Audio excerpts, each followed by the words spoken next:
Edward Conklin never expected that a dying golden retriever would expose the biggest secret of his life, or that saving one billionaire's beloved pet would uncover a conspiracy that threatened everything he'd spent 15 years trying to forget.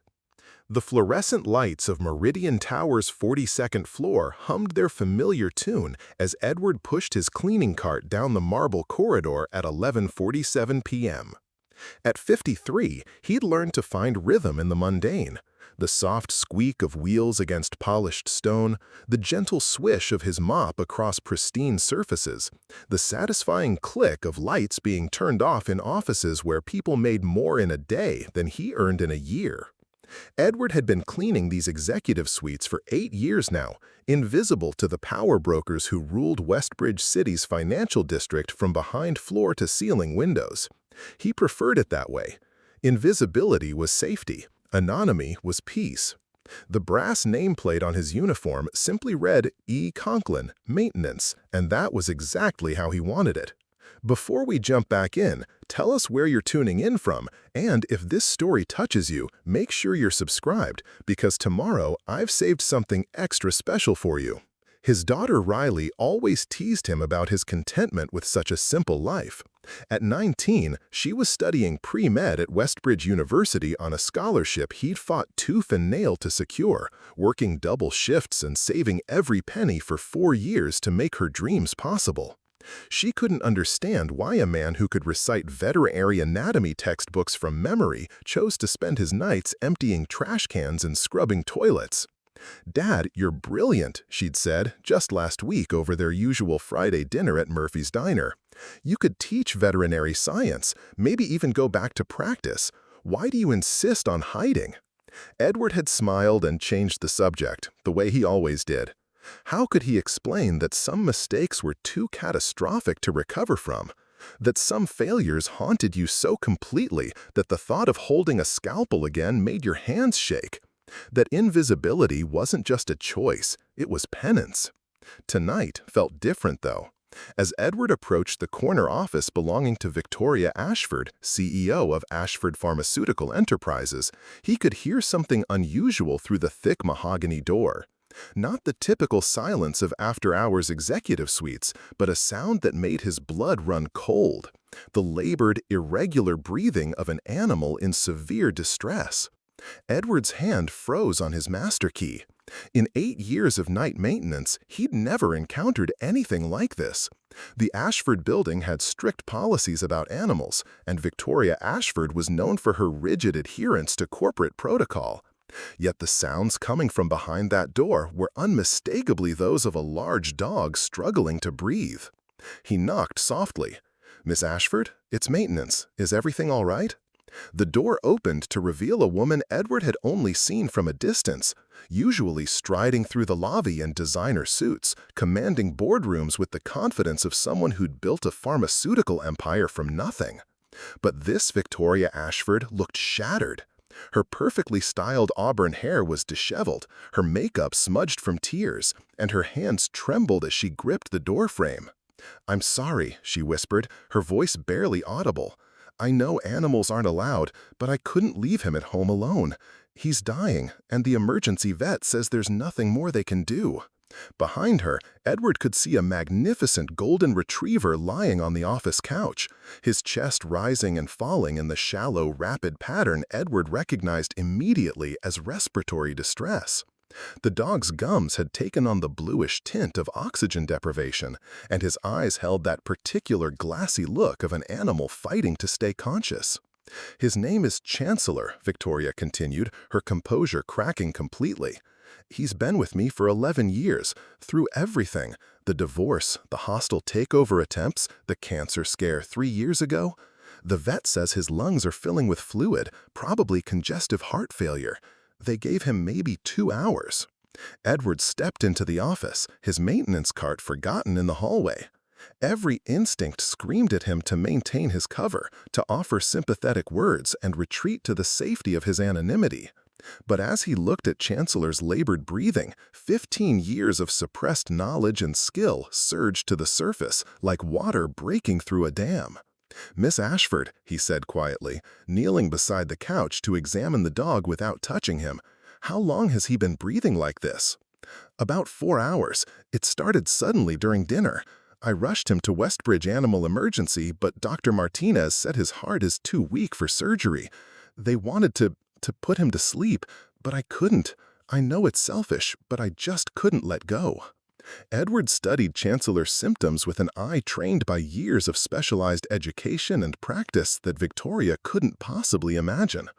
The dog's condition was critical, but not hopeless, if treated immediately with the right intervention. "The fluid buildup," Edward said, his voice taking on a tone of authority he hadn't used in over a decade. "Did the emergency vet attempt thoracentesis?" Victoria's head snapped up, her tear-filled eyes focusing on him with sudden intensity. "What did you say?" Edward's heart pounded as he realized what he'd just revealed. Janitors didn't know terms like thoracentesis. Maintenance workers didn't recognize the subtle signs of pleural effusion or understand the specific breathing patterns of dogs in congestive heart failure. But Chancellor was dying, and 15 years of self-imposed exile suddenly seemed less important than a life hanging in the balance. "I asked if they tried removing the fluid directly from his chest cavity," Edward repeated carefully. "It's a procedure that can provide immediate relief for respiratory distress caused by fluid accumulation." Victoria stared at him as if seeing him for the first time. "You're a janitor?" "Yes, ma'am." "But you're talking like—" She trailed off, studying his face with the calculating intelligence that had built her pharmaceutical empire. "Who are you really?" Edward looked down at Chancellor, whose breathing had become even more labored in the past few minutes. The dog's eyes found his, and in them Edward saw the same trust and hope he'd once seen in thousands of animals who'd depended on him to save their lives. "My name is Edward Conklin," he said quietly, "and 15 years ago, I was the head of veterinary cardiac surgery at the Westbridge Animal Medical Center." The silence that followed was broken only by Chancellor's increasingly desperate attempts to breathe. Victoria's expression shifted through confusion, disbelief, and finally, desperate hope. "Can you save him?" she whispered. Edward looked at his hands, hands that had once performed miracles, hands that had failed when it mattered most, hands that had spent 8 years pushing mop buckets and emptying trash cans to avoid the risk of failing again. "I don't know," he admitted, "but if we don't try something in the next 30 minutes, you're going to lose him anyway."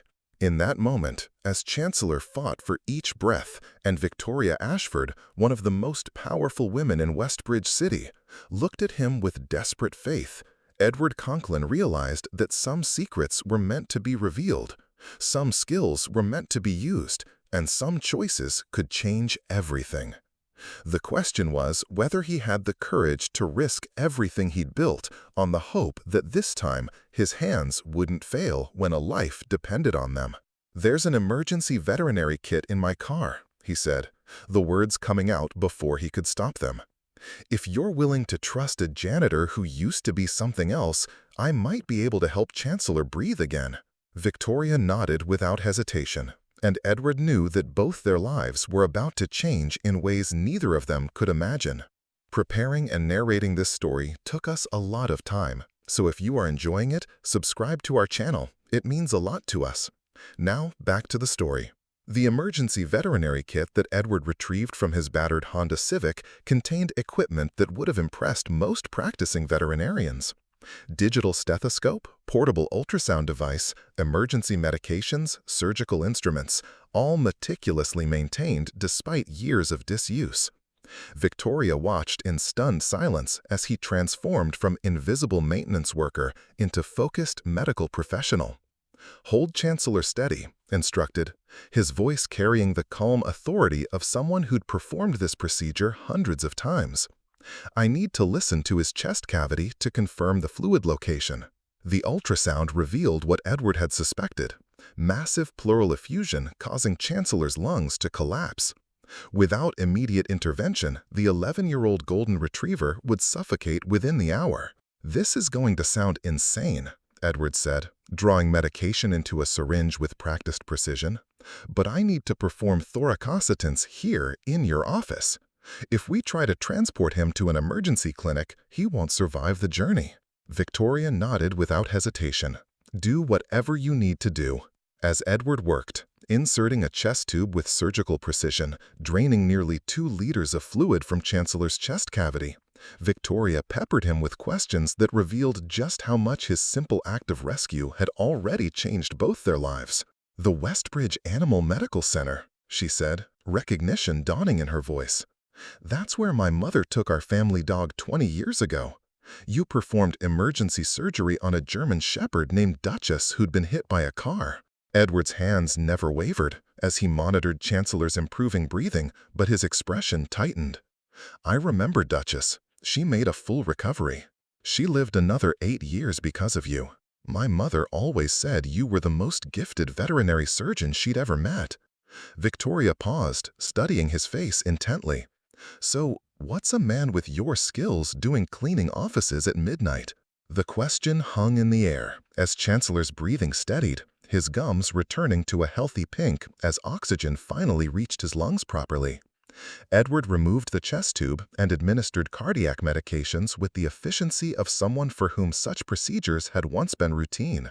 15 years ago, Edward said quietly, "I made a mistake that cost a life. Not just any life, the life of a patient who trusted me completely. After that, I couldn't." He trailed off, focusing on Chancellor's vital signs rather than Victoria's probing gaze. What kind of mistake? Edward was quiet for so long that Victoria thought he wouldn't answer.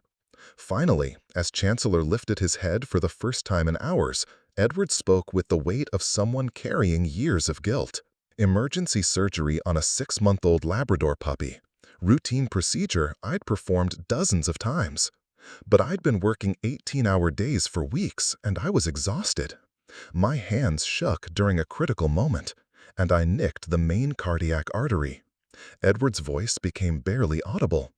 The puppy bled out on the table while his 8-year-old owner waited in the lobby with a get-well card she'd made. Victoria watched Chancellor attempt to stand, his strength returning with each passing minute. One mistake in how many successful surgeries? Thousands. But it only takes one failure to destroy everything you thought you knew about yourself. So you became invisible. "I became safe. I couldn't hurt anyone if I wasn't responsible for saving them." Victoria stood and walked to her office window, gazing out at the Westbridge City skyline. At 58, she'd built Ashford Pharmaceutical from a small family business into a global empire, and she understood the weight of decisions that affected lives. "Edward," she said finally, "what you just did for Chancellor, that wasn't the work of someone who'd lost their skill. That was surgical precision and diagnostic brilliance. You saved his life. This was different. Emergency situation, no other options. No, this was who you really are underneath 8 years of hiding." Victoria turned back to face him, and Edward saw something in her expression that made him deeply uncomfortable. Recognition, calculation, and what looked suspiciously like opportunity. "Miss Ashford, I appreciate your gratitude, but I should get back to my cleaning duties. Chancellor needs to see a proper veterinarian in the morning for follow-up care." "Actually," Victoria said, her voice taking on the tone Edward had heard her use in the board meetings he'd cleaned around, "I don't think you're going anywhere just yet." Edward felt a chill that had nothing to do with the office's air conditioning. "What do you mean?" Victoria moved to her desk and pulled out a thick folder marked Confidential, Project Renewal. She spread several documents across the mahogany surface, and Edward caught glimpses of veterinary research protocols, pharmaceutical testing data, and what appeared to be regulatory approval documents. 3 months ago, my company's lead veterinary researcher died suddenly of a heart attack. Dr. Amanda Cross was irreplaceable. She'd been developing breakthrough treatments for cardiac conditions in companion animals. Her death has put our entire veterinary division at risk. Edward backed toward the door, understanding exactly where this conversation was heading. "Miss Ashford, I'm a janitor. Whatever you're thinking, I'm thinking that the man who just performed expert cardiac intervention on my dying dog might be exactly the veterinary researcher I've been desperately searching for."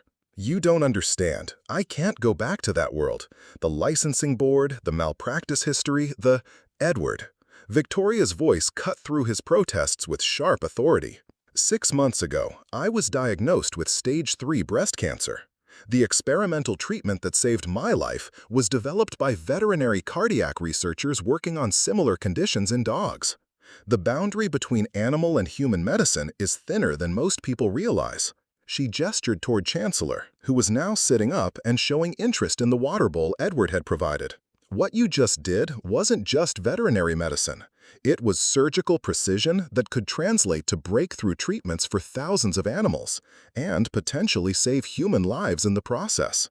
Edward stared at the research documents, recognizing the elegance of Dr. Cross's work and the critical gaps that her death had created in the development timeline. Despite himself, his scientific mind began engaging with problems he hadn't allowed himself to consider in 15 years. The regulatory approval process alone would take years, he said, then immediately regretted revealing his familiarity with pharmaceutical development. Not if we had a veterinary researcher with the credentials and surgical experience to fast-track the clinical trials. Victoria's smile was predatory in its calculation. Someone whose past mistakes might actually be exactly the kind of cautious precision we need for this level of research. You're asking me to risk everything I've built for myself and my daughter. I'm asking you to stop hiding from the gifts that just saved Chancellor's life. Victoria moved closer, her voice dropping to the persuasive tone that had convinced investors to fund her empire. Edward, my pharmaceutical company has the resources to reinstate your veterinary license, provide legal protection for past malpractice issues, and offer you a research position that would change veterinary medicine forever. Edward looked at Chancellor, whose bright eyes now held the alertness of a healthy dog, then at the research documents that represented years of work towards treatments that could save thousands of animals like him. "What's the catch?" he asked, quietly. Victoria's expression grew serious, and Edward glimpsed something darker beneath her gratitude and professional interest. The catch is that Dr. Cross's death wasn't accidental. Someone wanted our veterinary research program destroyed, and they succeeded in eliminating our lead researcher. If you take this position, you won't just be developing breakthrough treatments. You'll be putting yourself directly in the path of people who will do anything to stop this research from succeeding. The office felt silent, except for Chancellor's contented panting. Edward realized that his simple act of compassion had revealed more than just his hidden medical skills. It had exposed him to a world of corporate espionage, pharmaceutical politics, and dangers he couldn't yet comprehend. Who would want to stop treatments that save animals' lives? Victoria's smile was grim.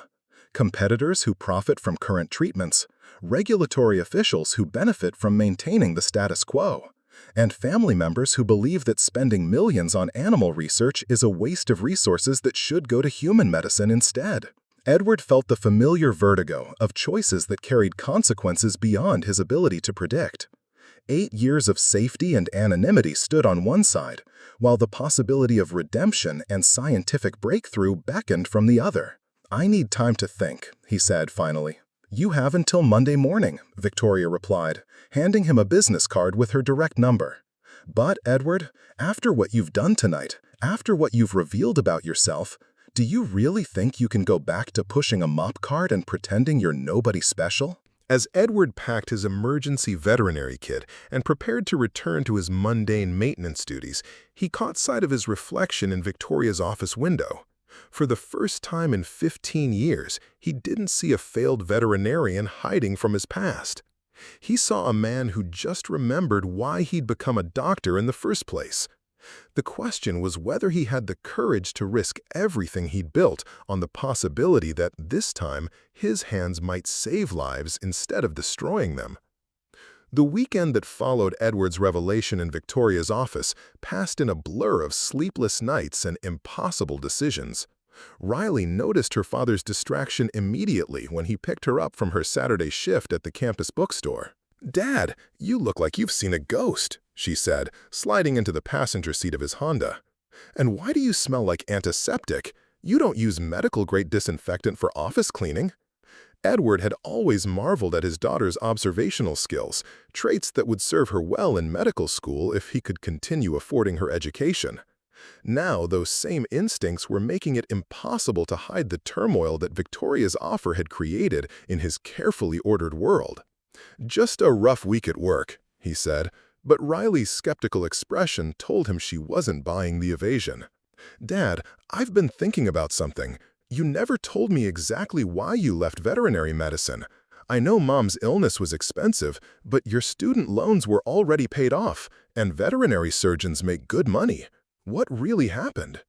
The question he'd been dreading for years hung between them as Edward navigated the familiar streets of their modest neighborhood. How did you explain to your daughter that her father had once been someone important, someone respected, someone who'd thrown it all away because his hands had failed when a life depended on them? "Sometimes people make career changes," he said finally. "Sometimes the pressure of holding lives in your hands becomes too much." Riley studied his profile with the intensity she usually reserved for her anatomy textbooks. Or sometimes people run away from their gifts because they're afraid of using them. Before Edward could respond, his phone buzzed with a text from an unknown number. "We need to talk. Meet me at Riverside Park, East Entrance, 2 p.m. Come alone. A friend of Dr. Cross." Edward's blood ran cold. He'd spent the weekend researching Amanda Cross's death, and the official story of sudden cardiac arrest seemed increasingly suspicious the more he learned about her groundbreaking research into veterinary cardiac treatments. "Dad, you just went completely pale. What's wrong?" "Nothing, sweetheart. Just work stuff." Edward forced a smile. "How about we grab lunch at Murphy's? My treat." But even as they settled into their usual booth at the diner, Edward's mind raced with possibilities. Who knew about his connection to Victoria? How had someone gotten his personal phone number? And what did they want to tell him about Dr. Cross that required a clandestine meeting in a public park? The answer came 2 hours later when Edward approached the designated meeting spot and found a woman in her 30s sitting on a bench overlooking the Clearwater River. She was feeding breadcrumbs to a small gathering of ducks, her movements nervous and constantly scanning their surroundings. "Dr. Conklin?" she asked as he approached, though she didn't look up from the water. "Just Edward now. I'm not practicing. My name is Dr. Rebecca Torres. I was Amanda Cross's research partner for 3 years. She finally turned to face him, and Edward saw the same kind of fear in her eyes that he'd learned to recognize in animals who'd been hurt by the very people who were supposed to protect them. "I heard about her death. I'm sorry for your loss." Amanda wasn't supposed to die, Edward. She was 39 years old, ran marathons, had no family history of heart disease. She was also about to publish research that would have revolutionized treatment for genetic cardiac conditions in both animals and humans. Rebecca stood and began walking along the riverside path, clearly expecting Edward to follow. Her next words made his stomach drop. 3 days before she died, Amanda received a formal complaint to the Veterinary Licensing Board questioning her research methods. 2 days before she died, Ashford Pharmaceuticals' board of directors held an emergency meeting about the cost overruns in the veterinary division. And 1 day before she died, Amanda called me in tears, saying that someone had threatened her family if she didn't abandon her research. Edward stopped walking. "You're saying someone murdered her?" "I'm saying that Amanda Cross was scared enough to give me this." Rebecca pulled a small USB drive from her jacket pocket. Every file, every research note, every piece of data from her cardiac treatment research.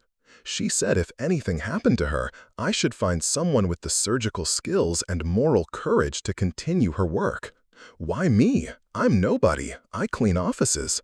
Rebecca's laugh was bitter. Amanda spent months researching veterinary cardiac surgeons who might be able to take over her work. Your name kept coming up as the most talented cardiac veterinarian of your generation. She also knew about the malpractice case that drove you out of practice. Edward felt exposed, as if 15 years of carefully constructed anonymity had been stripped away in a matter of days. What exactly did she know? "She knew that you performed over 3,000 successful cardiac surgeries before one tragic mistake. She knew that the family of the puppy who died forgave you and said the attempted surgery was their decision, not yours. And she knew that your exit from veterinary medicine wasn't about losing your skill, it was about losing your nerve. They had reached a secluded section of the park where the path curved away from the main walking areas. Rebecca glanced around nervously before continuing. Amanda also knew that Victoria Ashford has been looking for a replacement researcher for months. What she didn't know was that Victoria's own family members have been pressuring her to shut down the veterinary division entirely. What do you mean? Victoria's younger brother, Harrison Ashford, sits on the board of directors. He's been arguing that the company's resources should focus exclusively on human pharmaceutical development. He sees the veterinary research as a waste of money that could be generating higher profits in human drug development. Edward remembered seeing Harrison Ashford's name in business publications, a ruthless corporate strategist known for maximizing shareholder value regardless of the human cost. You think he was involved in Dr. Cross's death? I think Harrison Ashford would eliminate anyone who stood between him and higher profit margins. Amanda's research was costing millions with no guarantee of immediate return. Her death solved a very expensive problem for people who only think in quarterly profit reports. Rebecca handed him the USB drive, and Edward felt the weight of more than just computer files. There's something else you need to know. Yesterday, I received notice that my research position at Ashford Pharmaceutical is being eliminated due to budget restructuring. They're firing everyone who worked closely with Amanda. They're cleaning house. They're making sure that anyone who might continue Amanda's work or ask uncomfortable questions about her death doesn't have access to company resources. Rebecca's voice carried the desperation of someone watching their life's work disappear. Edward, that USB drive contains research that could save thousands of animals and potentially lead to breakthrough treatments for human cardiac conditions. But if no one with the surgical skills to implement the treatment steps forward, all of Amanda's work dies with her. Edward stared at the drive, understanding that accepting it would cross another line he couldn't uncross. If Harrison Ashford is willing to eliminate his own company's researchers, what makes you think he won't target anyone who tries to continue their work? Because Victoria doesn't know about her brother's involvement. She genuinely believes Amanda died of natural causes, and she's genuinely committed to finding someone who can advance the veterinary research program. If you approach this carefully, you might be able to continue Amanda's work under Victoria's protection. And if I'm not careful, Rebecca's expression was grim, then you'll end up like Amanda. Sudden cardiac arrest, no suspicious circumstances, just another middle-aged person who pushed themselves too hard and paid the ultimate price. As they walked back toward the park entrance, Edward's mind churned with the implications of what he'd learned. Victoria's offer wasn't just an opportunity for professional redemption. It was an invitation to step directly into the crosshairs of people who'd already committed murder to protect their interests. There's one more thing, Rebecca said as they reached the parking area. Amanda's research wasn't just about cardiac treatments. She'd discovered something in her data that connected animal cardiac conditions to environmental factors, specifically to industrial pollutants produced by several major pharmaceutical companies, including Ashford Pharmaceutical, including companies that Harrison Ashford has been secretly negotiating to merge with. If Amanda's environmental research had been published, it would have exposed pollution patterns that could have cost those companies billions in cleanup costs and legal liability. Edward felt the familiar weight of decisions that affected far more than his own life. The USB drive in his pocket contained not just veterinary research, but potential evidence of environmental crimes that had been covered up through murder. Rebecca, why are you trusting me with this? You barely know me. Because Amanda believed that the right person would appear when the research needed to be saved. She said that sometimes the universe puts exactly the right skills in exactly the right place at exactly the right time. Rebecca smiled sadly. Besides, what choice do I have? I'm a researcher without a lab, investigating a murder I can't prove, trying to save work that could disappear forever if someone doesn't act soon. As Rebecca drove away, Edward sat in his car, staring at the USB drive that had just transformed Victoria's offer from an opportunity into a life-threatening obligation. He thought about Riley's observation that people sometimes run from their gifts out of fear. He thought about Amanda Cross, who died because she'd refused to abandon research that could save lives. Most of all, he thought about Chancer's trusting eyes as fluid drained from his chest cavity, and about the undeniable truth that sometimes running from responsibility was just another form of cowardice. The drive home took Edward past the Ashford Pharmaceutical Building, where lights burned in the executive offices even on a Sunday afternoon. Somewhere in that building, Victoria Ashford waited for his decision, genuinely believing she was offering him a chance at redemption. Somewhere else in that same building, her brother, Harrison, was probably planning how to eliminate the veterinary research program entirely, along with anyone who might try to continue Amanda Cross's work. Edward realized that his simple act of saving a dying dog had exposed him to forces he didn't understand and dangers he couldn't predict. But it had also given him something he'd lost 15 years ago, a chance to use his skills for something larger than his own safety. The question was whether he had the courage to risk everything on the possibility that this time his hands might save more lives than they destroyed. Monday morning arrived with the kind of autumn chill that made Edward's old Honda protest before finally turning over in the parking garage beneath Meridian Tower. He'd spent the entire night analyzing Amanda Cross's research files, and what he discovered had transformed his understanding of both the opportunity Victoria was offering and the danger he was walking into. Amanda's cardiac research was brilliant, but it was her environmental data that revealed the true scope of the conspiracy. She documented a clear correlation between industrial pollution from pharmaceutical manufacturing and increased rates of cardiac conditions in animals living near production facilities.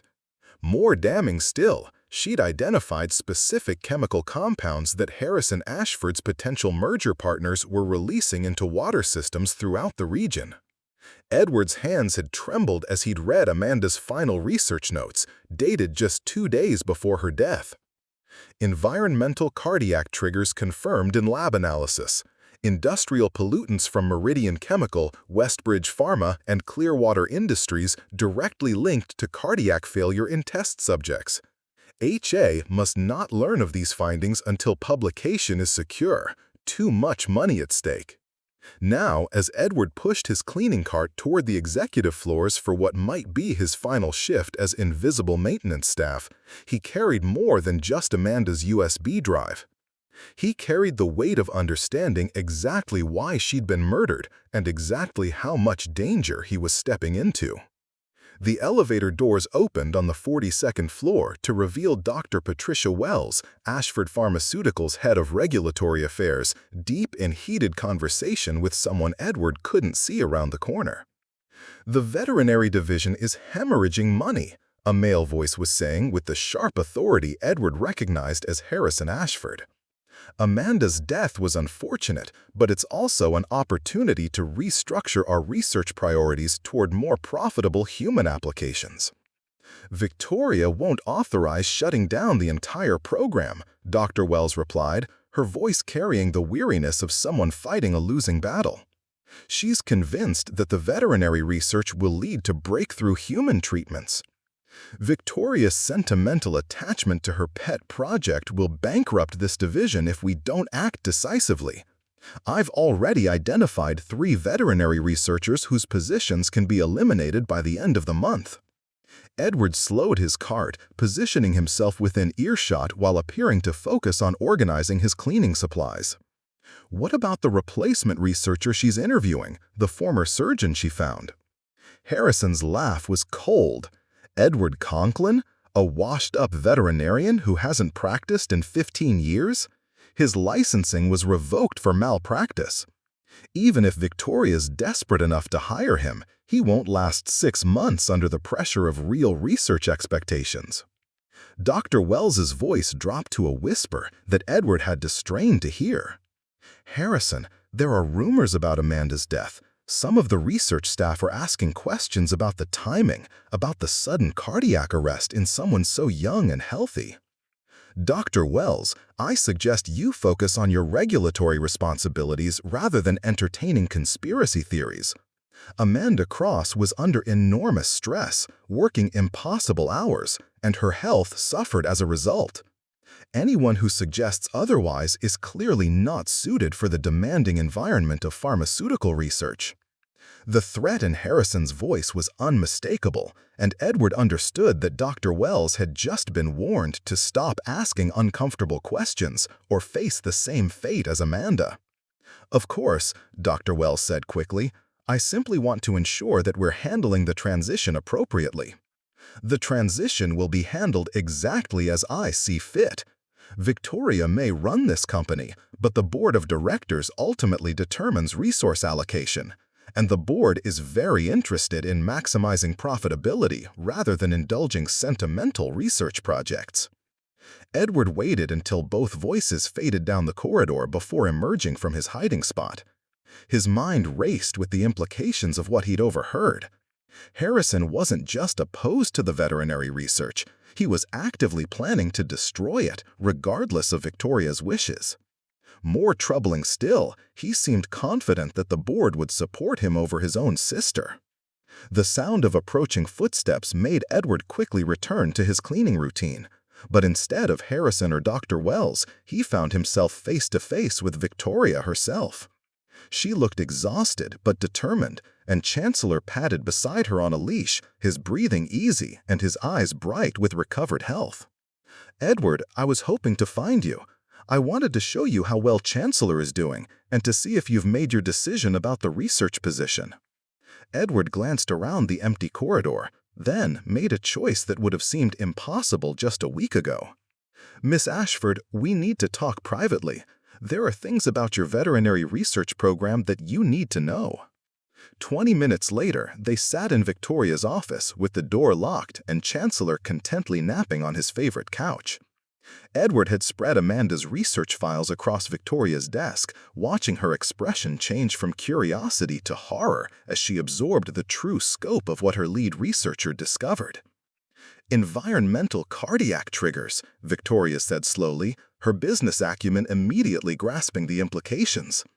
"Amanda found proof that industrial pollution is causing the very conditions our veterinary division is trying to treat." More than that, Edward said, pulling up Amanda's financial analysis, she identified the specific companies responsible for the pollution, companies that Harrison has been negotiating merger deals with for the past 6 months. Victoria's face went pale as she recognized the corporate names on Amanda's list. Meridian Chemical, Westbridge Pharma, Clearwater Industries. Harrison presented all 3 as potential acquisition targets at our last board meeting. He said they would diversify our revenue streams and provide access to new manufacturing capabilities. What he didn't mention was that acquiring companies with existing environmental liability would expose Ashford Pharmaceutical to billions in cleanup costs and lawsuits. Unless, of course, the research proving their environmental damage never saw publication. Victoria stood and moved to her window, staring out at the Westbridge skyline with the expression of someone watching their world reshape itself into something unrecognizable. "You're telling me that my own brother orchestrated Amanda's murder to protect merger deals that would personally enrich him while potentially bankrupting our company? I'm telling you that Amanda Cross died because she refused to abandon research that threatened very powerful financial interests. And I'm telling you that anyone who tries to continue her work will face the same threats." Victoria turned back to face him, and Edward saw something in her expression that reminded him why she'd built a pharmaceutical empire from nothing, a combination of ruthless intelligence and absolute determination. "Harrison doesn't know that you have Amanda's research files." "Not yet. But Rebecca Torres was fired on Friday, and other researchers who worked with Amanda are being systematically eliminated from the company. It's only a matter of time before Harrison realizes that Amanda's data survived her death. Then we need to act quickly." Victoria moved to her safe and withdrew a thick folder marked with legal stamps and corporate seals. "Edward, I'm prepared to offer you the position of Director of Veterinary Cardiac Research with full authority to continue Amanda's work and access to unlimited research funding." Edward stared at the employment contract. understanding that signing it would make him a target for the same forces that had killed Amanda. Victoria, if I accept this position, Harrison will see me as a direct threat to his merger plans. You're asking me to paint a target on my back. I'm asking you to help me save research that could revolutionize treatment for cardiac conditions in both animals and humans. I'm also asking you to help me expose the truth about my brother's involvement in Amanda's death. Victoria opened another file that contained what appeared to be private investigator reports and financial records. I hired a security firm to investigate Amanda's death after you saved Chancellor. I couldn't shake the feeling that her sudden cardiac arrest was too convenient, too perfectly timed to solve Harrison's budget concerns. Edward scanned the investigator's findings, his stomach dropping as he read about Harrison's secret meetings with merger targets, about unusual financial transfers just before Amanda's death, about a pattern of eliminated researchers who'd opposed Harrison's cost-cutting measures in other divisions. You already suspected your brother was involved? I suspected Harrison was capable of sacrificing research integrity for profit margins. I never imagined he was capable of murder. Victoria's voice carried the pain of family betrayal alongside professional outrage. But the evidence is clear. Harrison killed Amanda to protect merger deals that would have personally enriched him while destroying our company's reputation and exposing us to massive environmental liability. Edward studied the employment contract, understanding that it represented far more than a job offer.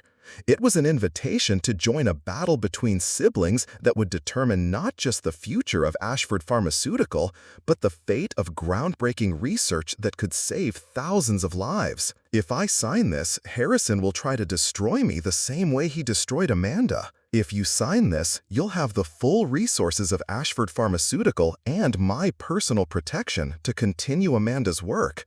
You'll also have legal authority to investigate the environmental crimes that Harrison's merger partners have been covering up. Victoria leaned forward, her voice taking on the persuasive intensity that had convinced investors to fund her empire.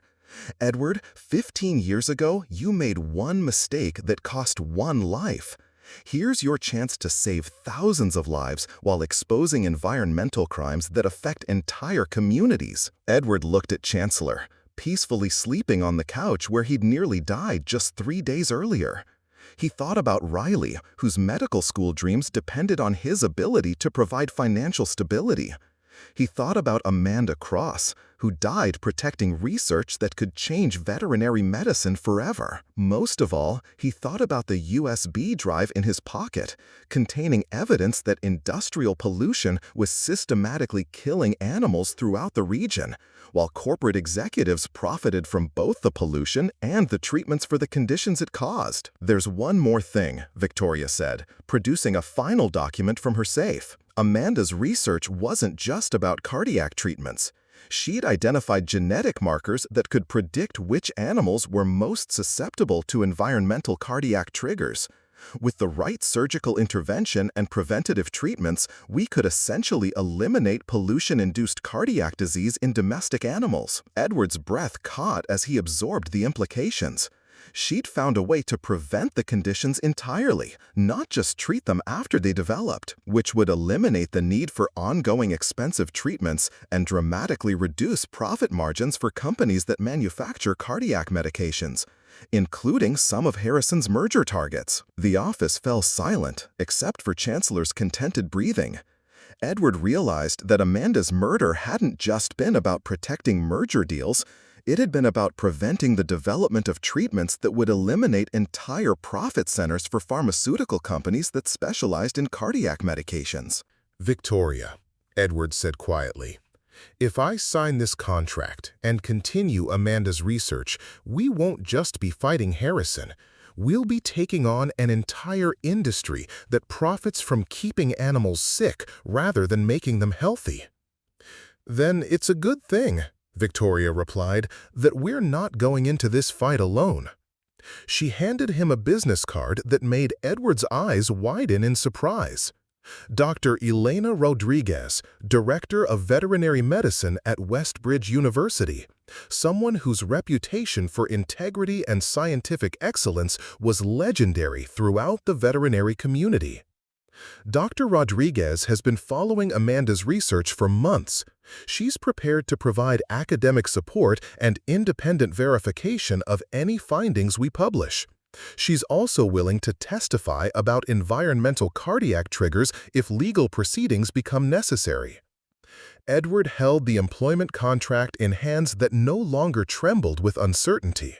For the first time in 15 years, he felt the clarity that came with understanding exactly what was at stake and exactly what needed to be done.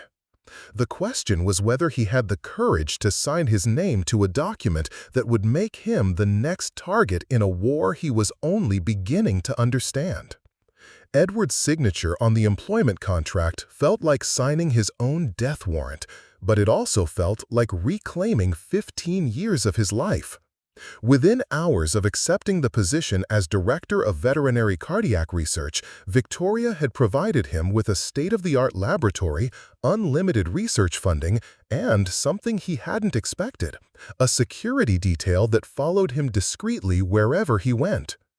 "Harrison's probably already heard about your appointment," Victoria explained as she walked Edward through his new facilities on Tuesday morning.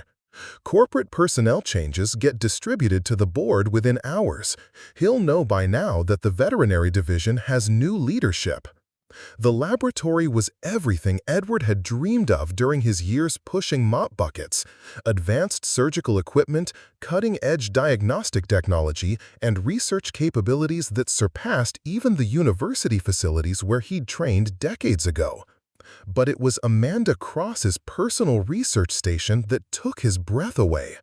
Her workspace had been preserved exactly as she'd left it the day she died. Detailed anatomical drawings covered every surface, mathematical equations filled 3 whiteboards, and surgical instruments lay arranged with the precision of someone who'd been preparing for a complex procedure. Most importantly, her computer remained untouched, password protected, but containing the backup files that would prove crucial to continuing her work. "I need Rebecca Torres," Edward said, studying Amanda's research setup. "She's the only one who understands Amanda's filing system and experimental protocols. Without her, it could take months just to decode what Amanda was working on." Rebecca was terminated on Friday. Harrison made sure she cleaned out her office and surrendered all company equipment before being escorted from the building. Edward pulled out his phone and dialed the number Rebecca had given him at Riverside Park. Her voice was wary when she answered. "Edward, I didn't expect to hear from you so soon." "Rebecca, I need your help. I've accepted the research director position, and I can't continue Amanda's work without someone who understands her methods." The silence on the other end stretched long enough that Edward wondered if the call had been disconnected. Finally, Rebecca spoke with the careful precision of someone who'd learned not to trust easily. "Edward, Harrison Ashford had me followed after I was fired. Yesterday, someone broke into my apartment while I was at the grocery store. Nothing was stolen, but my computer was accessed and my personal research files were copied." Edward felt the familiar chill of escalating danger. "Did you call the police?" "And tell them what? That I suspect my former employer's executives are stealing research data to cover up environmental crimes? The break-in was professional, no damage, no obvious theft, just a clear message that they know where I live and what I know." Victoria, who'd been listening to the conversation, took the phone from Edward's hand. "Rebecca, this is Victoria Ashford. I'm offering you a consulting position with full legal protection and a security detail. We need your expertise to continue Amanda's work, and I can guarantee your safety in ways that local law enforcement cannot." Another long pause, then Rebecca's voice came through with cautious hope. "What kind of legal protection?" "My personal attorney, 3 private security firms, and, if necessary, federal protection under whistleblower statutes."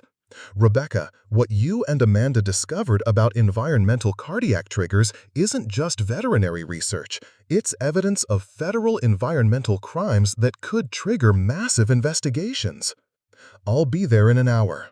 While they waited for Rebecca, Edward began examining Amanda's computer files with the systematic approach he'd once used for complex surgical procedures. What he discovered made his hands shake not with uncertainty, but with rage.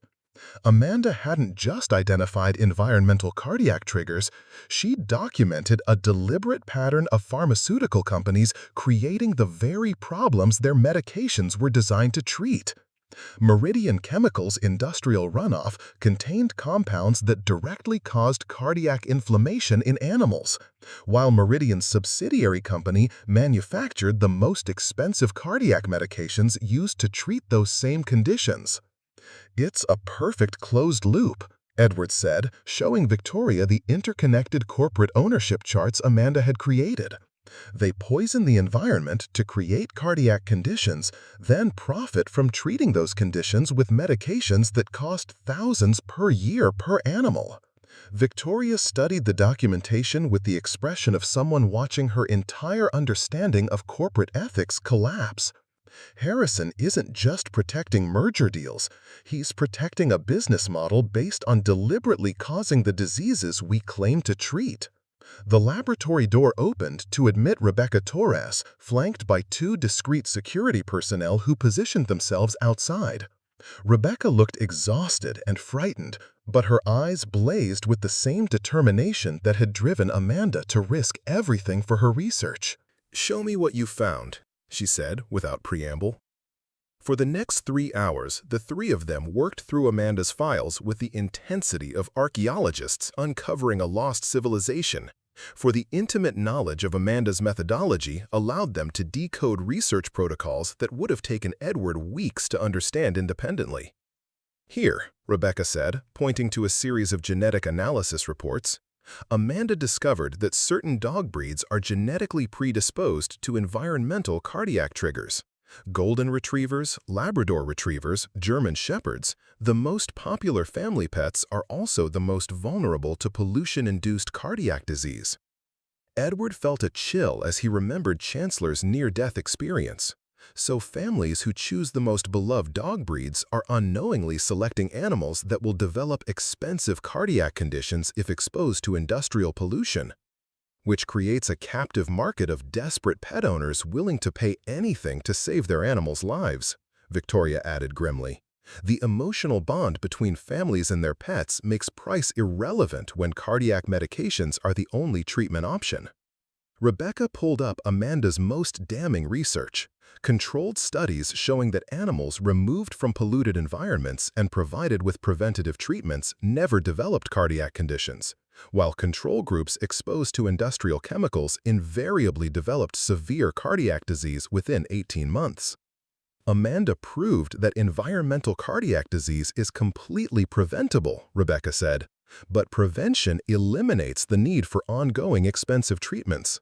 She calculated that widespread prevention protocols would cost the cardiac medication industry over $2 billion annually in lost revenue.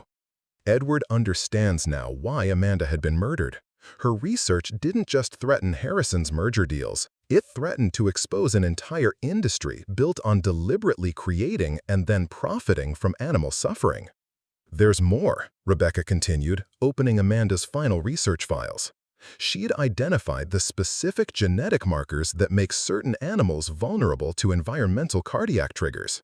With proper genetic screening and preventative protocols, families could protect their pets completely.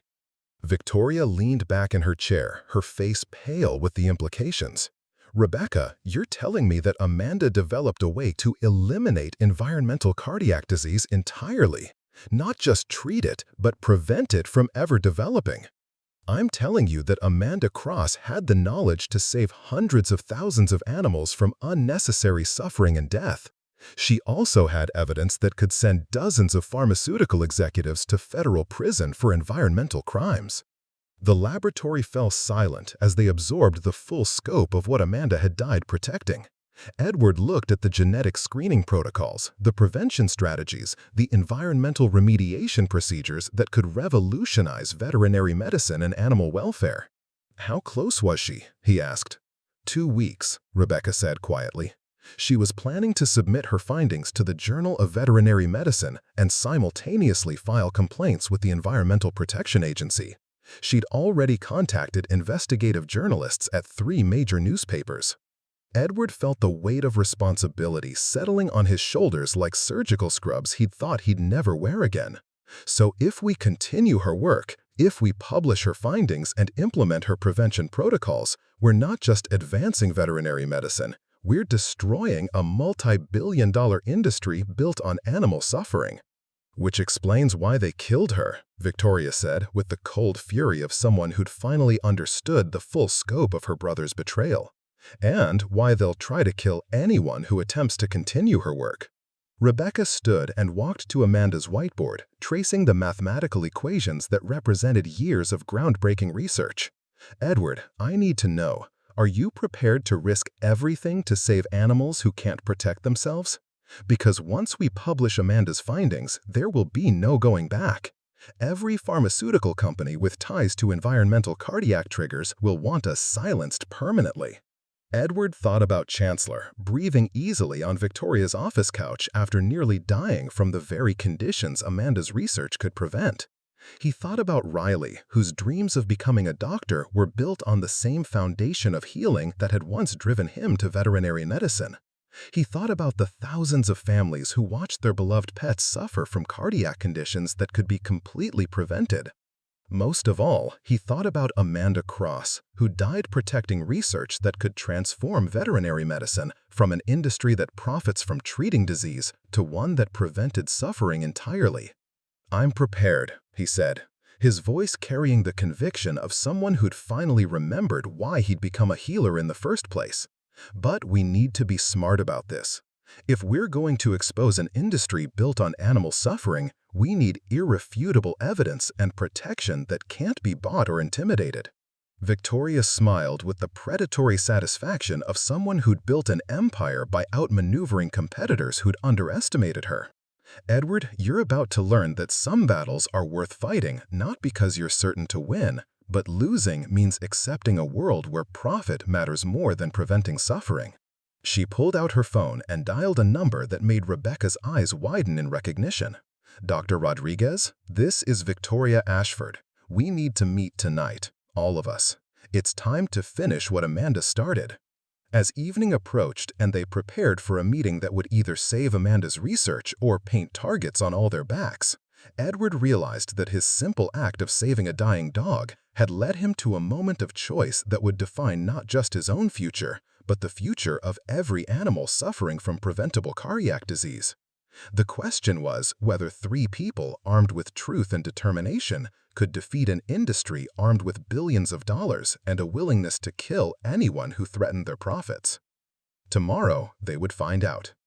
The meeting with Dr. Elena Rodriguez took place at Westbridge University's secure veterinary research facility, a location chosen specifically because Harrison Ashford had no corporate influence over academic institutions. What Edward hadn't expected was to find 2 additional people waiting in the conference room alongside Dr. Rodriguez, FBI agent Sarah Chen and EPA investigator Marcus Webb. Before you say anything, Dr. Rodriguez said as Edward, Victoria, and Rebecca filed into the room under the watchful eyes of their security detail, you need to understand that Amanda Cross wasn't the first researcher to die under suspicious circumstances while investigating environmental cardiac triggers. Agent Chen opened a thick file folder that contained what appeared to be dozens of death certificates, medical reports, and investigative summaries. In the past 18 months, 7 veterinary researchers across 4 states have died suddenly while working on studies related to environmental causes of cardiac disease in animals. All ruled natural causes. All occurred within weeks of their planned publication dates. Edward felt his blood run cold as he scanned the documents. Dr. Michael Torres in California, Dr. Jennifer Walsh in Texas, Dr. David Kim in Florida. All brilliant researchers, all working on similar environmental studies, all dead before their findings could see publication. You're telling us there's a coordinated effort to eliminate veterinary researchers nationwide, Victoria said, her voice tight with controlled anger. We're telling you that someone with substantial resources and reach has been systematically silencing anyone who threatens to expose the connection between industrial pollution and cardiac disease in animals. EPA investigator Webb replied. Amanda Cross contacted our office 6 weeks before her death. She'd identified pollution patterns that implicated some of the largest pharmaceutical companies in the country. Rebecca leaned forward, her face pale. "How did you know to contact us?" Dr. Rodriguez answered. "Amanda sent me copies of all her research data 2 weeks before she died. She said if anything happened to her, I should find Edward Conklin and make sure her work continued. She believed that someone with both surgical expertise and moral courage would be needed to publish findings that powerful interests wanted buried." Agent Chen spread additional documents across the table: financial records, corporate communication intercepts, and surveillance photos that made Edward's stomach drop. "Mr. Conklin, we've been monitoring Harrison Ashford's communications since Amanda's death. Yesterday, he placed calls to 3 private security firms known for eliminating corporate problems through untraceable methods." The surveillance photos showed Edward entering Ashford Pharmaceutical, meeting with Victoria, and walking through the university campus with his security detail. Someone had been documenting his every movement since he'd signed the research director contract. "They're planning something," Victoria said, studying the photos with the analytical mind that had built her empire. "Harrison wouldn't commission surveillance unless he was preparing for direct action." "Which is why we're here," Agent Chen replied. "The FBI has been investigating environmental crimes in the pharmaceutical industry for 2 years. Amanda's research represents the most comprehensive evidence we've seen of deliberate pollution designed to create markets for expensive treatments." EPA investigator Webb pulled out detailed maps showing pollution patterns around pharmaceutical manufacturing facilities. "Amanda's data correlates perfectly with our own environmental monitoring. Industrial runoff from Meridian Chemical, Westbridge Pharma, and Clearwater Industries is creating toxic zones where domestic animals develop cardiac conditions at rates 15 times higher than national averages." Edward studied the maps, recognizing the areas around his own neighborhood where he'd walked Chancellor during the dog's recovery. "You're saying that pets living near these facilities are being systematically poisoned?" "We're saying that families who choose to live in affordable housing near industrial areas are unknowingly exposing their animals to compounds specifically designed to cause cardiac disease," Webb replied grimly. "The correlation between proximity to these facilities and veterinary cardiac medication sales is nearly perfect." Dr. Rodriguez opened her laptop and displayed Amanda's genetic screening protocols. But Amanda's research offers more than just evidence of crimes. She developed prevention strategies that could protect animals completely: genetic screening to identify vulnerable pets, environmental monitoring to detect pollution exposure, and preventive treatments that cost less than $50 per year. Compare that to current cardiac medications that cost $3,000 to $5,000 annually per animal, Rebecca added. Amanda's prevention protocols would eliminate a multi-billion-dollar treatment market. Agent Chen's expression was grim, which explains why 7 researchers are dead and why Harrison Ashford is escalating to direct threats against anyone continuing their work. Victoria stood and walked to the window overlooking the university campus, her shoulders tense with the weight of family betrayal and corporate responsibility. "What do you need from us to build a prosecutable case?" "We need Amanda's complete research data published in a peer-reviewed journal," Agent Chen replied. "We need genetic screening protocols implemented and tested. And we need someone with the surgical expertise to demonstrate that Amanda's prevention strategies actually work." "In other words," Edward said quietly, "you need me to continue Amanda's research, knowing that doing so will make me the next target for elimination." "Mr. Conklin," Dr. Rodriguez said, "what we're asking isn't just about continuing one researcher's work.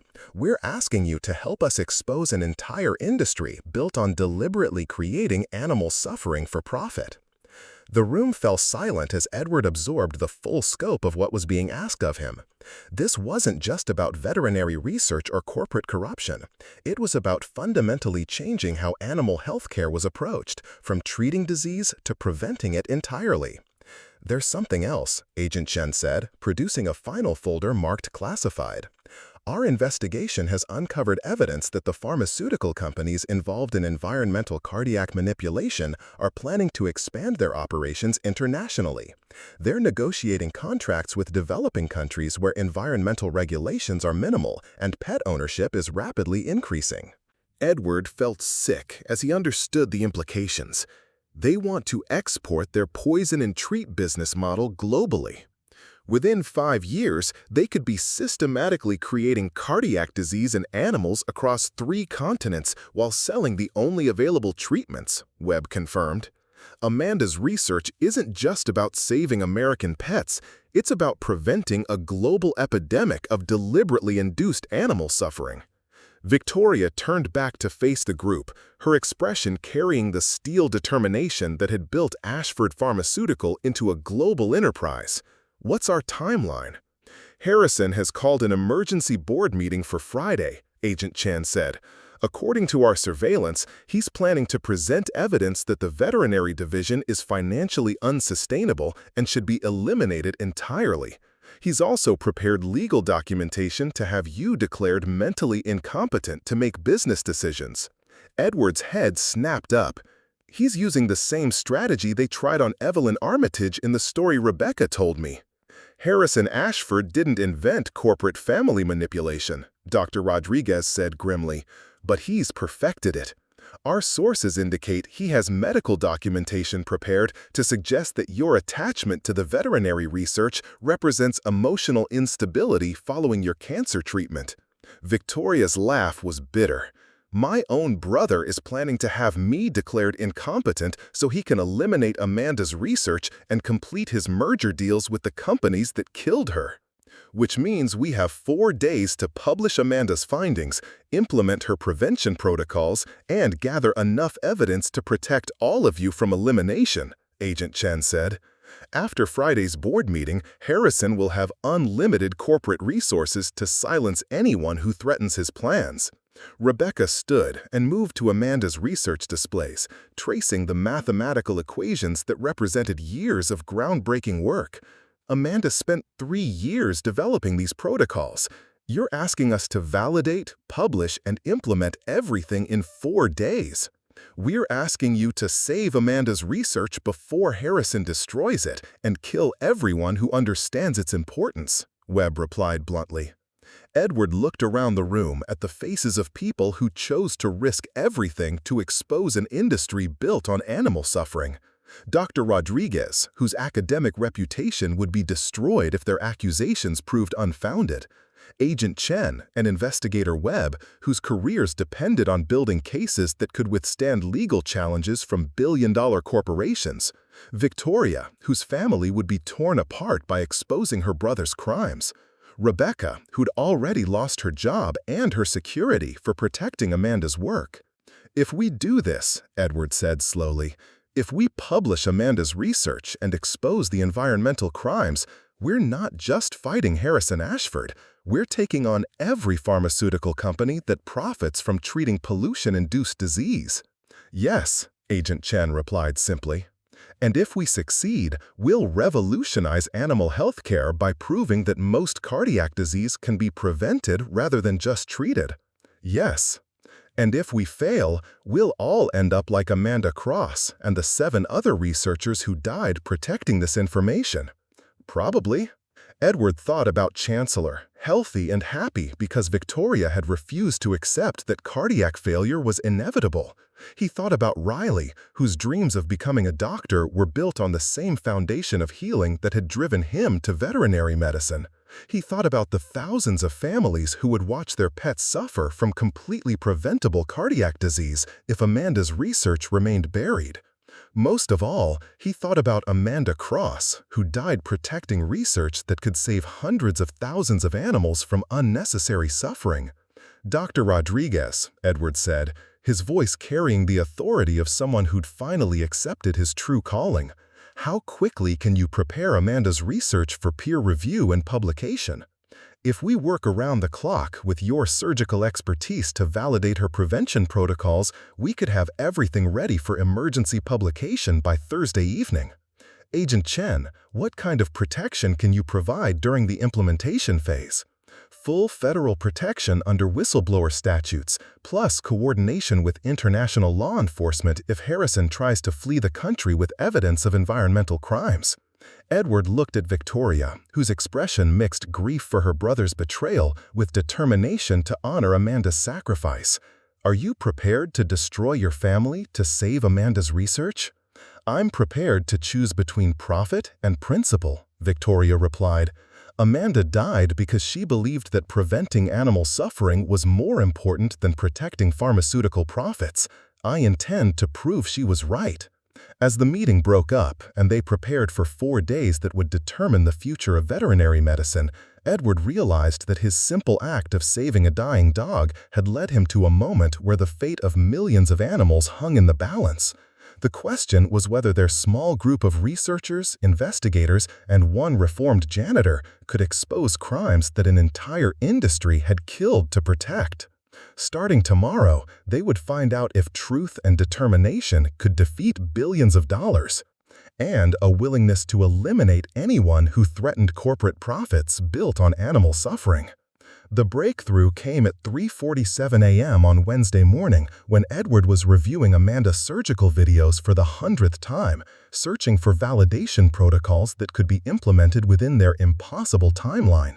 What he discovered in the background of one particular recording changed everything they thought they knew about the conspiracy.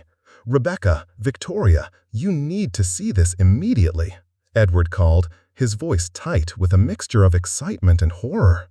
The video showed Amanda performing cardiac surgery on a golden retriever, but Edward's attention was focused on the laboratory equipment visible in the background, specifically on a piece of specialized testing apparatus that shouldn't have existed in any veterinary research facility, an industrial chemical analysis system worth over $2 million. Amanda wasn't just studying environmental cardiac triggers, Edward said, pausing the video and enhancing the background image. She was manufacturing them. Victoria leaned closer to the screen, her expression shifting from confusion to dawning comprehension. That's not research equipment, that's a pharmaceutical production facility. Rebecca's face went pale as she recognized the implications. Edward, you're saying Amanda was creating the very compounds that cause cardiac disease in animals? I'm saying Amanda discovered that someone was using Ashford Pharmaceuticals' veterinary research facilities to manufacture environmental toxins. Look at this. Edward pulled up Amanda's detailed chemical analysis reports, cross-referencing them with the equipment specifications visible in her surgical videos.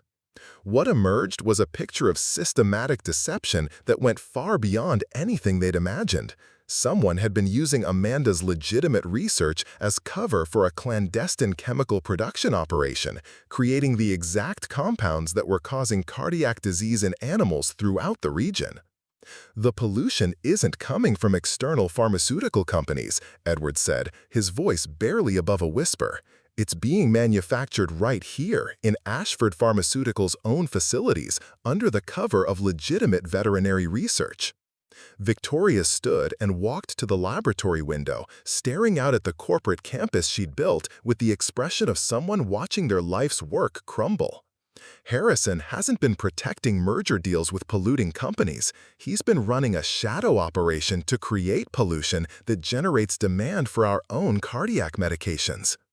The full scope of the conspiracy crystallized with devastating clarity. Harrison hadn't been negotiating mergers with companies that caused environmental cardiac disease. He'd been creating the environmental cardiac disease himself, using Ashford Pharmaceuticals' resources to manufacture toxins that were then released into areas where families with pets lived. "It's a perfect closed loop," Rebecca said, her voice hollow with shock. "Create the toxins in our own facilities, release them into the environment around working-class neighborhoods where people can't afford to move, then sell expensive cardiac treatments to desperate families whose pets develop the conditions we deliberately caused." Edward pulled up Amanda's final research files, understanding now why she'd been so frightened in her last days. Amanda didn't just discover environmental cardiac triggers, she discovered that her own employer was deliberately poisoning animals to create a captive market for expensive treatments. The laboratory door burst open to admit Dr. Rodriguez, Agent Chen, and EPA investigator Webb, all looking like they'd been working through the night. Dr. Rodriguez's expression was grim as she approached Edward's workstation. "We've been analyzing the chemical samples Amanda collected from pollution sites around the city," Dr. Rodriguez said without preamble. "The toxins aren't industrial byproducts. They're precisely engineered compounds designed specifically to cause cardiac inflammation in domestic animals." Agent Shen spread new surveillance photos across the laboratory table, images of unmarked trucks leaving Ashford Pharmaceuticals campus at night, carrying equipment that looked nothing like normal pharmaceutical manufacturing materials. Industrial waste disposal companies have been contracted to dump chemical containers in specific locations throughout Westbridge City, Agent Chen explained. Always in neighborhoods with high pet ownership rates, always near areas where families with limited income live, and always within 6 months of increased cardiac medication sales in those exact regions.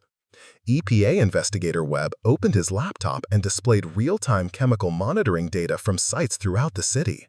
The contamination patterns are too precise to be accidental. Someone has been systematically targeting specific communities with engineered toxins designed to create maximum cardiac disease impact. Edward felt sick as he absorbed the implications. Harrison hasn't been protecting an existing business model. He's been creating a new one, deliberately poisoning working-class neighborhoods to generate demand for expensive veterinary treatments that only wealthy families can afford.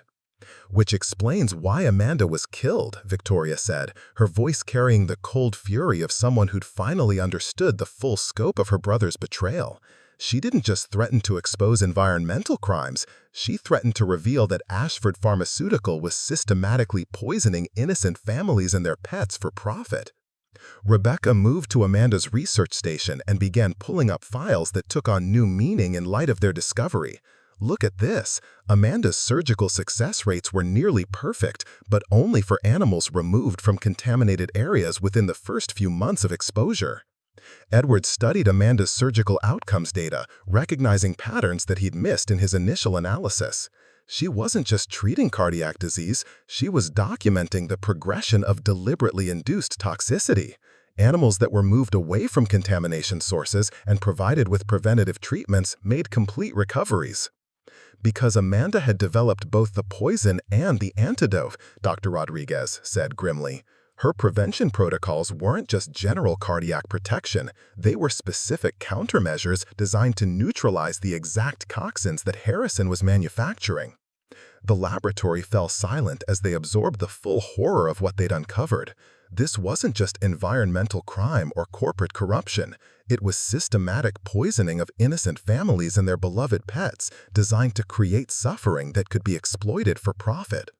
"There's more," Agent Chen said, producing a file marked with federal classification stamps. "Our investigation has revealed that Harrison Ashford has been in communication with similar operations in 12 other cities. This isn't limited to Westbridge, it's a coordinated national program to create environmental cardiac disease in animals." EPA investigator Webb displayed a map showing contamination patterns across multiple states, each correlated with increased sales of cardiac medications and the establishment of specialized veterinary cardiac treatment centers. "Within 5 years, they plan to expand internationally," Webb continued, "creating deliberate cardiac disease epidemics in developing countries where environmental regulations are minimal and veterinary treatment options are limited. Families would have no choice but to pay whatever Harrison's partners demanded for medications to save their pets." Edward looked at the global expansion plans with growing rage. They were planning to export deliberate animal poisoning worldwide, creating a billion-dollar industry built on systematic animal suffering. "Amanda's research didn't just threaten one company's profits," Victoria said, studying the evidence with the analytical mind that had built her pharmaceutical empire. "It threatened to expose an entire economic model based on deliberately creating the diseases we claim to treat." Rebecca pointed to Amanda's detailed chemical formulations, understanding now why the researcher had been so secretive about her work. Amanda had cracked the formula for Harrison's toxins. She knew exactly how they worked, exactly how to counteract them, and exactly how to prove they were being manufactured and distributed. Which means, Edward said, that we now have everything we need to prove systematic poisoning of animals throughout the country, expose the deliberate creation of cardiac disease for profit, and provide prevention protocols that could protect millions of pets from unnecessary suffering. Dr. Rodriguez pulled up Amanda's publication timeline, now understanding why she'd been so urgent about getting her research published. Amanda wasn't just racing to expose environmental crimes, she was trying to publish the antidote before Harrison could expand his poisoning operation nationally. Agent Chen's phone buzzed with an urgent message that made her expression darken. Harrison Ashford just moved up the board meeting to tomorrow morning. According to our surveillance, he's planning to present evidence that Victoria is mentally unstable and should be removed from all decision-making authority. He knows we're close to publishing Amanda's research, Victoria said. If he can have me declared incompetent tomorrow, he can destroy all evidence of the toxin manufacturing operation and eliminate the veterinary research division entirely. Edward felt the familiar vertigo of impossible choices and escalating stakes. They had less than 12 hours to validate Amanda's antidote protocols, publish research that would expose systematic animal poisoning, and gather enough evidence to protect themselves from elimination by people who'd already killed to protect their crimes. Dr. Rodriguez, Edward said, his voice carrying the authority of someone who'd finally accepted the full scope of his responsibility, how quickly can we demonstrate that Amanda's prevention protocols actually work? If we use the animals currently in our cardiac treatment program as test subjects, we could have results within 6 hours. But Edward, you're talking about performing experimental procedures on critically ill animals with no guarantee of success. Edward thought about Chancellor, who nearly died from the very toxins that Harrison had been manufacturing in the building where Edward had worked as invisible maintenance staff. He thought about the thousands of families throughout the city whose pets were suffering from deliberately induced cardiac disease. He thought about Amanda Cross, who died protecting the knowledge that could save millions of animals from systematic poisoning. Rebecca, Edward said, can you identify specific animals in our current patient population who've been exposed to Harrison's toxins? I can cross-reference patient addresses with contamination sites and identify animals who are suffering from deliberately induced cardiac disease rather than natural conditions. Then we're going to prove that Amanda's research works, Edward declared, understanding that they were about to risk everything on the hope that one murdered researcher had developed both the evidence to expose systematic animal poisoning and the treatments to stop it. And if the experimental treatments fail, Victoria asked, then Harrison destroys the evidence, eliminates the research program, and continues poisoning animals nationally while we face federal charges for experimental procedures on critically ill patients, Edward replied grimly. And if they succeed? Edward looked around the laboratory where Amanda Cross had died, protecting research that could revolutionize animal health care by preventing deliberate poisoning. Then we save Amanda's research, expose systematic animal abuse on a national scale, and prove that some battles are worth fighting regardless of the personal cost. As dawn approached and they prepared for experimental procedures that would either vindicate Amanda's sacrifice or destroy their lives, Edward realized that his simple act of saving a dog had died had led him to a moment where the fate of millions of animals hung in the balance of surgical procedures he'd perform in the next few hours. The question was whether 15 years of suppressed skill and Amanda's revolutionary research could defeat an industry built on the deliberate poisoning of innocent animals and the families who loved them. By Thursday morning, Edward's hands no longer trembled as he prepared for the most important surgeries of his life. The experimental validation of Amanda's antidote protocols had worked beyond their wildest hopes. 12 animals suffering from Harrison's deliberately induced cardiac disease had shown complete recovery within hours of receiving Amanda's prevention treatments. But the success of their medical breakthrough was overshadowed by an unexpected development that changed everything about their fight against Harrison's poisoning operation. At 6 a.m., Edward's phone rang with a call that would transform their small group of researchers and investigators into something much more powerful. Dr. Conklin, this is Maria Santos from Riverside Veterinary Clinic. I've been treating animals with cardiac conditions for 3 years, and after seeing the news about your research, I need to tell you something important. Edward put the call on speaker so Victoria and Rebecca could hear. Dr. Santos's voice carried the exhaustion of someone who'd been working around the clock to save animals she didn't understand were being systematically poisoned. I've been tracking cardiac cases in my practice, and the pattern is impossible to ignore. Every animal I've treated for environmental cardiac disease lives within a 2-mile radius of industrial sites. But more than that, I've been keeping detailed records of their recovery rates, and animals who are moved away from those areas immediately after diagnosis have significantly better outcomes. Dr. Santos, Edwards said carefully, what you're describing supports research we've been conducting. Would you be willing to share your patient data with our investigation?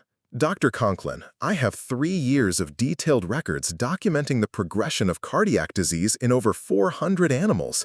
If someone is deliberately causing these conditions, I want to help expose them.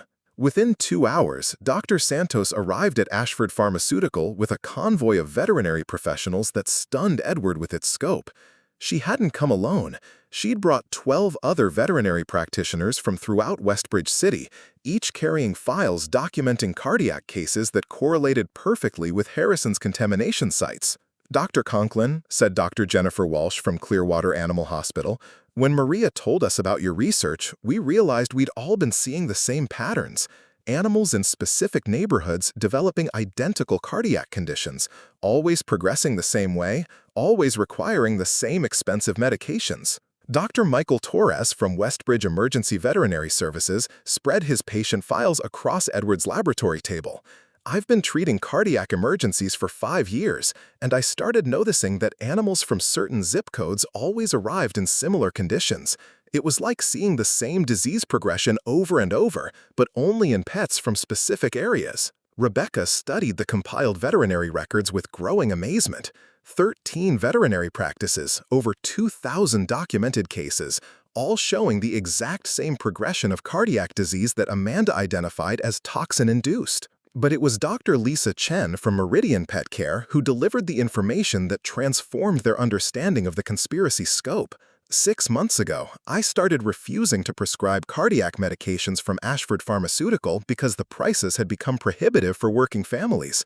That's when I received a visit from Harrison Ashford himself. Edward felt his blood run cold. What kind of visit? He told me that Ashford Pharmaceutical was conducting important research into cardiac treatments, and that veterinarians who didn't support their research protocols might find it difficult to obtain medications for their patients.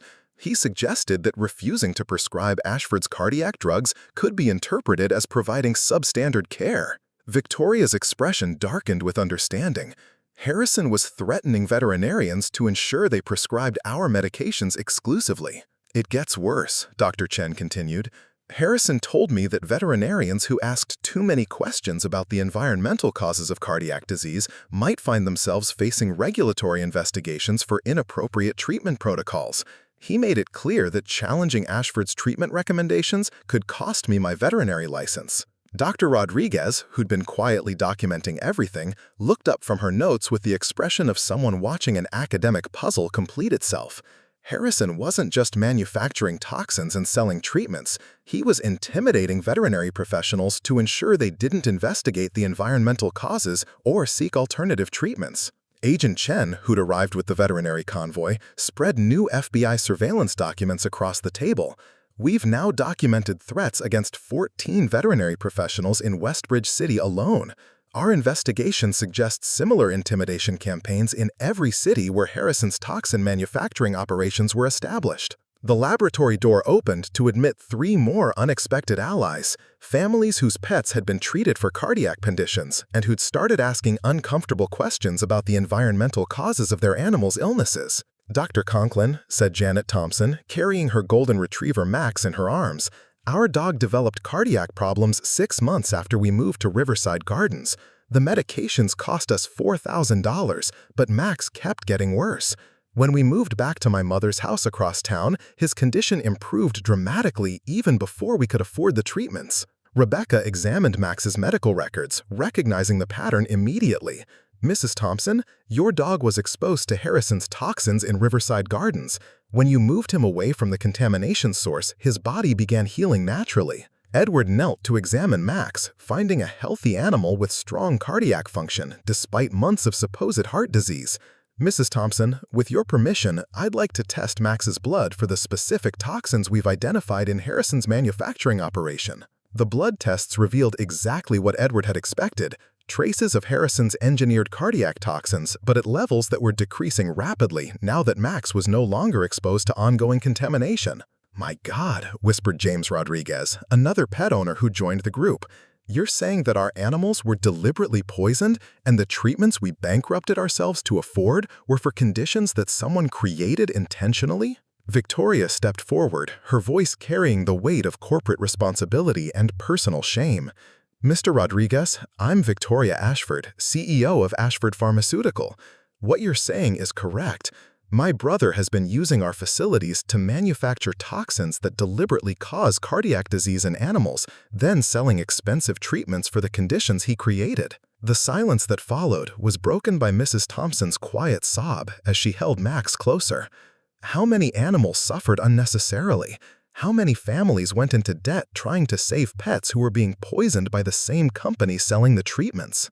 Dr. Santos answered with the grim precision of someone who'd kept detailed records. Based on our collective patient data, we estimate that over 3,000 animals in Westbridge City have been deliberately poisoned with Harrison's toxins. The average treatment cost per animal was $4,500. Total revenue generated from deliberate animal poisoning in this city alone exceeds $13 million. Edward felt the full weight of Harrison's crimes settling on his shoulders. This wasn't just corporate corruption or environmental crime. It was systematic animal abuse on an industrial scale, designed to generate profits from the suffering of innocent animals and the desperation of families who loved them. "There's something else," Agent Chen said, opening a new file marked with federal classification stamps. "Our investigation has revealed that Harrison's operation extends beyond pet poisoning. We've documented contamination at cattle ranches, horse farms, and poultry facilities.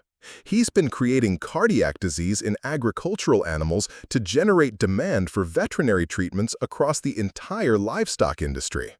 EPA investigator Webb displayed maps showing contamination at agricultural sites throughout the region. Harrison's business model was designed to affect every category of domestic animal: pets, livestock, even animals in petting zoos and wildlife rehabilitation centers. The scope of the conspiracy was staggering. Harrison hadn't just been poisoning family pets, he'd been systematically contaminating animals throughout the agricultural and domestic animal community, creating cardiac disease across entire regional ecosystems to generate maximum profit from his treatment protocols. "How do we stop him?" Mrs. Thompson asked, voicing the question that hung in the air like a challenge. Edward looked around the laboratory, at the faces of veterinary professionals who chose to risk their careers, pet owners who'd discovered their animals had been deliberately poisoned, investigators who were building cases against billion-dollar criminal operations, and researchers who were fighting to honor a murdered colleague's work. "We expose everything," Edward said, his voice carrying the authority of someone who'd finally understood the full scope of his responsibility. "We publish Amanda's research, implement her prevention protocols, and provide evidence that will shut down Harrison's poisoning operation permanently." Dr. Rodriguez stepped forward with a document that made Victoria's eyes widen in recognition. "Edward, I've prepared Amanda's research for emergency publication in the Journal of Veterinary Medicine. With the validation data from your experimental treatments and the supporting evidence from 13 veterinary practices, we have everything needed for peer review and immediate publication." "How quickly can it be published?" Victoria asked. If we submit the complete research package this afternoon, emergency publication can occur within 24 hours. The journal's editorial board has already indicated they're prepared to fast-track anything related to systematic animal poisoning. Agent Chen smiled with the satisfaction of someone whose investigation was about to culminate in massive criminal prosecutions. And we have everything needed for federal charges against Harrison Ashford and his co-conspirators. Animal cruelty on an industrial scale, environmental crimes, conspiracy to commit fraud, and interstate transportation of illegal toxins. Rebecca moved to Amanda's research station, understanding that they were about to honor her sacrifice in the most meaningful way possible. Amanda died protecting research that could save millions of animals from systematic poisoning. We're about to make sure her death wasn't in vain. Edward looked at Chancellor, who lay contentedly on Victoria's office couch, completely recovered from the cardiac crisis that had started this entire investigation. The golden retriever's bright eyes and healthy breathing represented everything they were fighting to protect: the right of animals to live without being deliberately poisoned for corporate profit. "Dr. Santos," Edward said, "are your colleagues prepared to implement Amanda's prevention protocols immediately?" "Dr. Conklin, we're prepared to begin treating animals for toxin exposure tonight. We're also prepared to testify in federal court about the systematic poisoning we've documented." As afternoon approached and they prepared for research publication that would expose Harrison's crimes and board meeting confrontation that would determine Ashford Pharmaceuticals' future, Edward realized that his simple act of saving a dying dog had created a coalition of veterinary professionals, pet owners, investigators, and researchers united in their determination to stop industrial-scale animal abuse. The question was whether their evidence of systematic animal poisoning and proof of effective prevention treatments could defeat Harrison's corporate resources and willingness to eliminate anyone who threatened his billion-dollar criminal enterprise. Tomorrow's board meeting would determine not just the future of one pharmaceutical company, but the fate of millions of animals who depend on people who cared more about preventing suffering than maximizing profit. Friday morning arrived with the kind of clarity that preceded storms. Edward stood in his bathroom at 5 a.m., staring at his reflection as he prepared for the board meeting that would determine whether Harrison Ashford's systematic animal poisoning operation would be exposed, or whether everyone fighting to stop it would be eliminated. The man looking back at him was no longer the invisible janitor who'd pushed mop buckets through corporate hallways. He was someone who'd rediscovered why he'd become a healer in the first place. Riley found him in the kitchen an hour later, dressed in the only suit he owned and reviewing Amanda's research one final time. At 19, she possessed the same observational skills that would serve her well in medical school, and her expression showed she understood the gravity of what her father was about to face. "Dad, you look like you're preparing for war." Edward looked up from the scientific documents that represented months of Amanda Cross's brilliant research and weeks of his desperate validation work. "In a way, I am. Today, we're going to expose people who've been systematically poisoning animals for profit. And if they try to stop you..."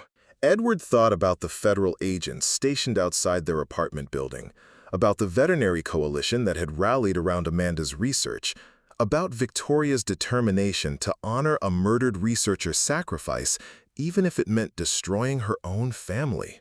Then we'll face whatever comes together. "Riley, there's something I need you to understand about today. If things go badly, if Harrison succeeds in having me arrested or discredited, you might need to finish your education without my help." Riley moved to the kitchen table and sat across from her father with the serious expression of someone who'd learned early that life rarely offered simple choices. "Dad, 3 weeks ago, you were a janitor who cleaned offices and tried to forget that you'd once been a brilliant veterinary surgeon. Today, you're leading a coalition to expose industrial-scale animal abuse. Do you really think I'm worried about tuition payments?" Her words hit Edward with unexpected force.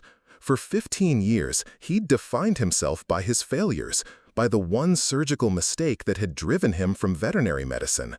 But Riley saw something different, a man who'd risked everything to save animals who couldn't protect themselves. "I'm proud of you," she continued. Not because you're fighting powerful people, but because you remembered who you really are underneath all the guilt you've been carrying. Edward's phone buzzed with a text from Victoria. Harrison arrived at the building an hour early with 3 corporate lawyers and a psychiatrist. He's moving fast to have me declared incompetent before the research can be published. The timeline had accelerated beyond their careful preparations.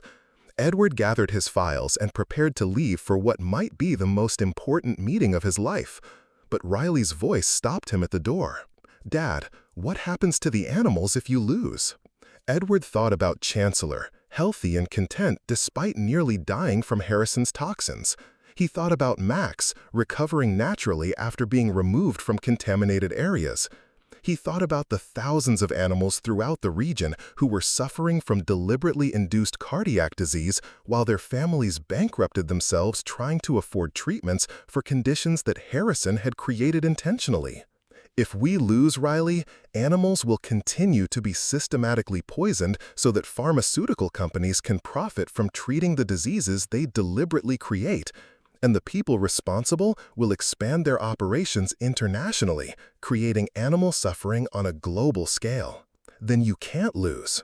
The drive to Ashford Pharmaceutical took Edward through neighborhoods where he now knew Harrison's toxins were being systematically released. Riverside Gardens, where Mrs. Thompson's dog had developed cardiac disease. Clearwater Heights, where 3 veterinary practices had documented identical cardiac conditions in over 200 animals. Meridian Valley, where contamination levels were so high that pet ownership had declined by 30% as families couldn't afford the inevitable cardiac treatments. At the Ashford building, Edward found a scene that looked more like a federal investigation than a corporate board meeting.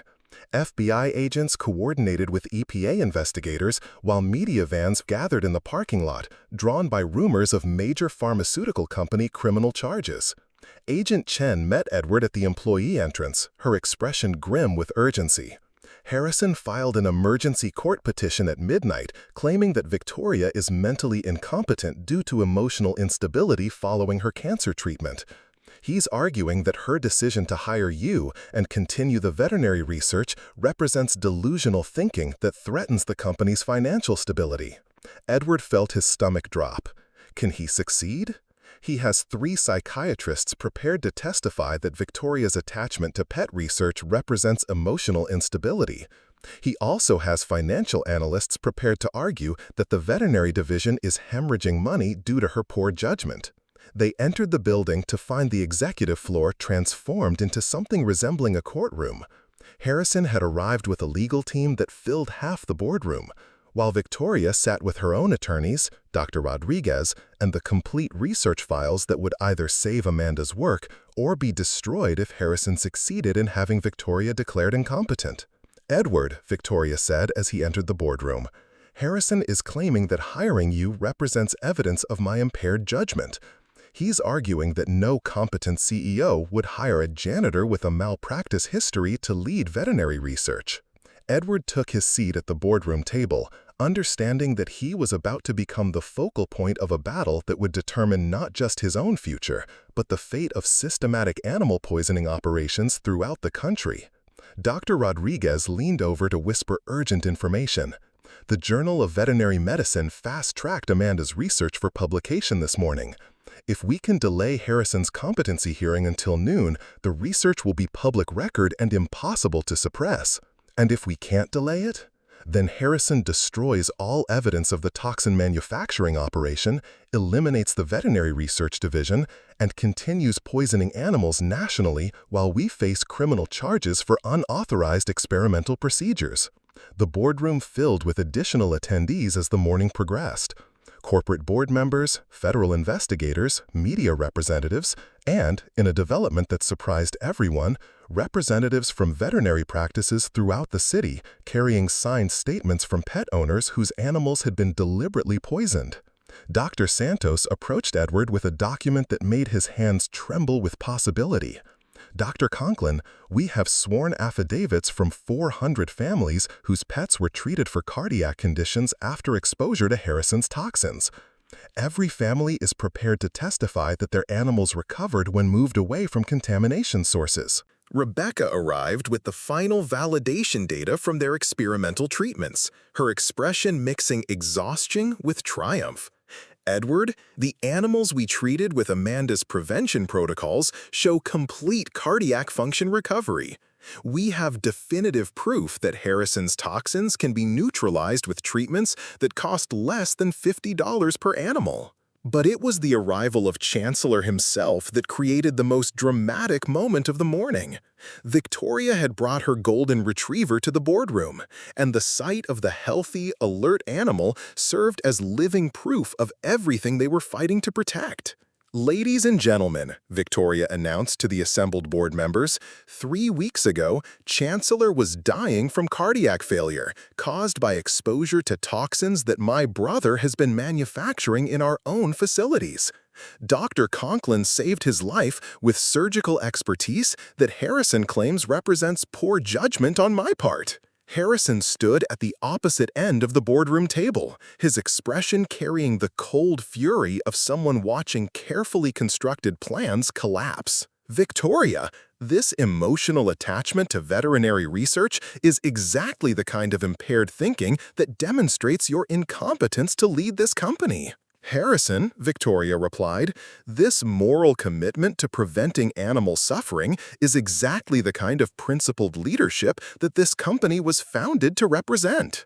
Edward looked around the boardroom at the faces of people who would determine whether Amanda Cross's research lived or died, whether Harrison's poisoning operation continued or ended, whether systematic animal abuse would be exposed or protected. Board members who'd built their careers on pharmaceutical innovation, federal agents who'd spent months building criminal cases, veterinary professionals who'd risked their practices to expose deliberate animal poisoning, pet owners who'd discovered their beloved animals had been systematically poisoned for profit, all waiting for a decision that would affect millions of animals and determine whether corporate profits could continue to be built on deliberately created suffering.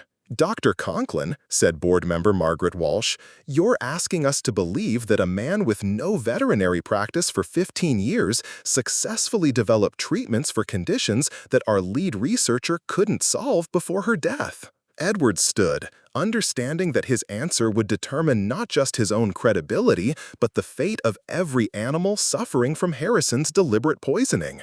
"Miss Walsh, I'm asking you to examine evidence that Amanda Cross died protecting research that could eliminate systematic animal poisoning.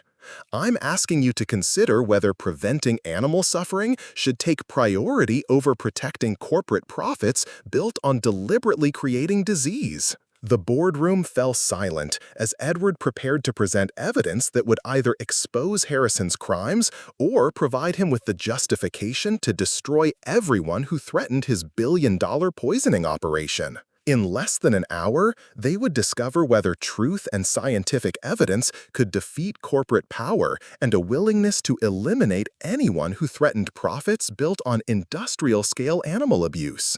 "Dr. Conklin," said board member Margaret Walsh, "you're asking us to believe that a man with no veterinary practice for 15 years successfully developed treatments for conditions that our lead researcher couldn't solve before her death." Edward stood, understanding that his answer would determine not just his own credibility, but the fate of every animal suffering from Harrison's deliberate poisoning. "Miss Walsh, I'm asking you to examine evidence that Amanda Cross died protecting research that could eliminate systematic animal poisoning.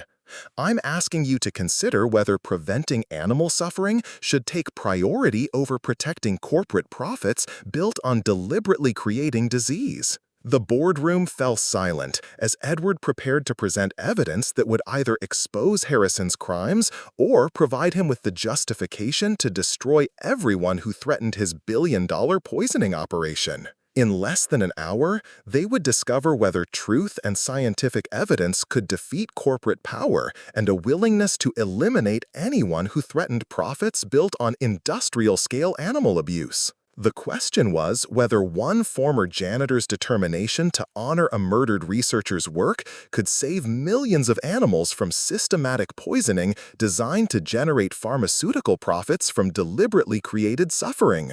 The moment that would determine the fate of millions of animals arrived at exactly 11:17 a.m. when Edward connected his laptop to the boardroom's presentation system and displayed the first slide of Amanda Cross's research. The image that filled the screen, a healthy golden retriever before and after exposure to Harrison's engineered toxins, created a silence so profound that Chancellor's gentle breathing became audible from across the room. "Ladies and gentlemen," Edward began, his voice carrying the authority of someone who'd spent weeks validating every claim he was about to make. "What you're seeing is scientific proof that cardiac disease in domestic animals is being deliberately created by toxins manufactured in this building." Harrison rose from his seat with the controlled fury of someone watching their carefully constructed empire crumble. "Board members, what you're witnessing is exactly the kind of delusional thinking that demonstrates Victoria's incompetence. Mr. Conklin is a janitor with a malpractice history making outrageous accusations without scientific basis." "Then let's examine the scientific basis," Edward replied, advancing to Amanda's chemical analysis data. Dr. Amanda Cross spent 3 years documenting the precise molecular structure of toxins that cause cardiac inflammation in animals. What she discovered was that these weren't naturally occurring environmental pollutants. They were engineered compounds designed specifically to target cardiac function in domestic animals. The board members leaned forward as Edward displayed Amanda's detailed chemical formulations, showing compounds that were too precisely crafted to be industrial accidents. Dr. Rodriguez, serving as scientific advisor to the board, confirmed what everyone was beginning to understand. These molecular structures show deliberate design. Natural industrial pollution creates random chemical combinations. These compounds are specifically engineered to cross species barriers and target cardiac muscle tissue in ways that would be impossible without advanced pharmaceutical knowledge. Board member Margaret Walsh studied the chemical analysis with the careful attention of someone whose career depended on scientific evidence. "Dr. Conklin, you're alleging that someone has been manufacturing cardiac toxins. Do you have evidence of where these compounds were produced?" Edward's next slide showed surveillance footage from inside Ashford Pharmaceuticals' own research facilities, equipment specifications, production schedules, and chemical waste disposal records that painted an undeniable picture of systematic toxin manufacturing. Amanda Cross documented that these compounds were being produced in Research Lab 7 under the supervision of Harrison Ashford's personal research team, Edward said, watching Harrison's face drain of color. The same facility where Amanda conducted her cardiac research was being used to manufacture the toxins that created the conditions she was trying to treat. Victoria stood, her voice carrying the weight of corporate leadership and personal betrayal. "Harrison, I'm looking at production records showing that Lab 7 has been manufacturing industrial chemicals for 18 months, chemicals that aren't part of any authorized pharmaceutical development program." "Those records are classified research data," Harrison said, his composure finally cracking. "The board has no authority to review confidential development projects without proper clearance." Agent Chen stepped forward with federal documentation that made Harrison visibly flinch. "Mr. Ashford, the FBI has been monitoring Lab 7's chemical production for 6 months. We have detailed records of toxin manufacturing, transportation, and distribution throughout the Westbridge region." Edward advanced to the most damning evidence, maps showing the precise correlation between toxin release sites and increased cardiac medication sales. Every contamination location corresponded exactly with neighborhoods where Ashford Pharmaceutical had subsequently sold millions of dollars in cardiac treatments. "The business model is simple," Edward explained, his voice growing stronger as he absorbed the board members' horrified expressions. "Manufacture toxins that cause cardiac disease in animals, release those toxins in neighborhoods with high pet ownership rates, then sell expensive treatments for the conditions you deliberately created." Dr. Santos approached the presentation screen with patient files from 13 veterinary practices. Board members, we have documented over 3,000 cases of cardiac disease in animals whose symptoms match exactly with Harrison's toxin exposure protocols. The medical evidence is irrefutable. Harrison's lead attorney attempted damage control. These allegations are based on circumstantial evidence and the delusional theories of a disgraced veterinarian. Mr. Conklin's malpractice history demonstrates his unreliability in medical matters. Then let's address my medical reliability directly, Edward said, producing the validation data from their experimental treatments. Using Amanda Cross's prevention protocols, we successfully treated 12 animals suffering from Harrison's toxin exposure. All 12 showed complete cardiac function recovery within 6 hours of treatment. The boardroom erupted as members absorbed the implications. Not only had Harrison been manufacturing toxins that poisoned animals, but the antidote existed and was being suppressed to maintain profitable treatment sales. Rebecca approached the presentation system with Amanda's final research files, the evidence that had cost the researcher her life. Amanda Cross died because she discovered that Harrison wasn't just manufacturing toxins locally. She found evidence of planned national expansion to create systematic animal poisoning operations in 12 additional cities. Edward displayed Amanda's expansion timeline, showing Harrison's plans to franchise his poison and treat business model across the country. Within 5 years, Harrison planned to create cardiac disease epidemics in animals throughout the United States, generating billions in treatment revenue from deliberately induced suffering. Board member Dr. Richard Kim stood with the expression of someone whose entire understanding of corporate ethics had been shattered.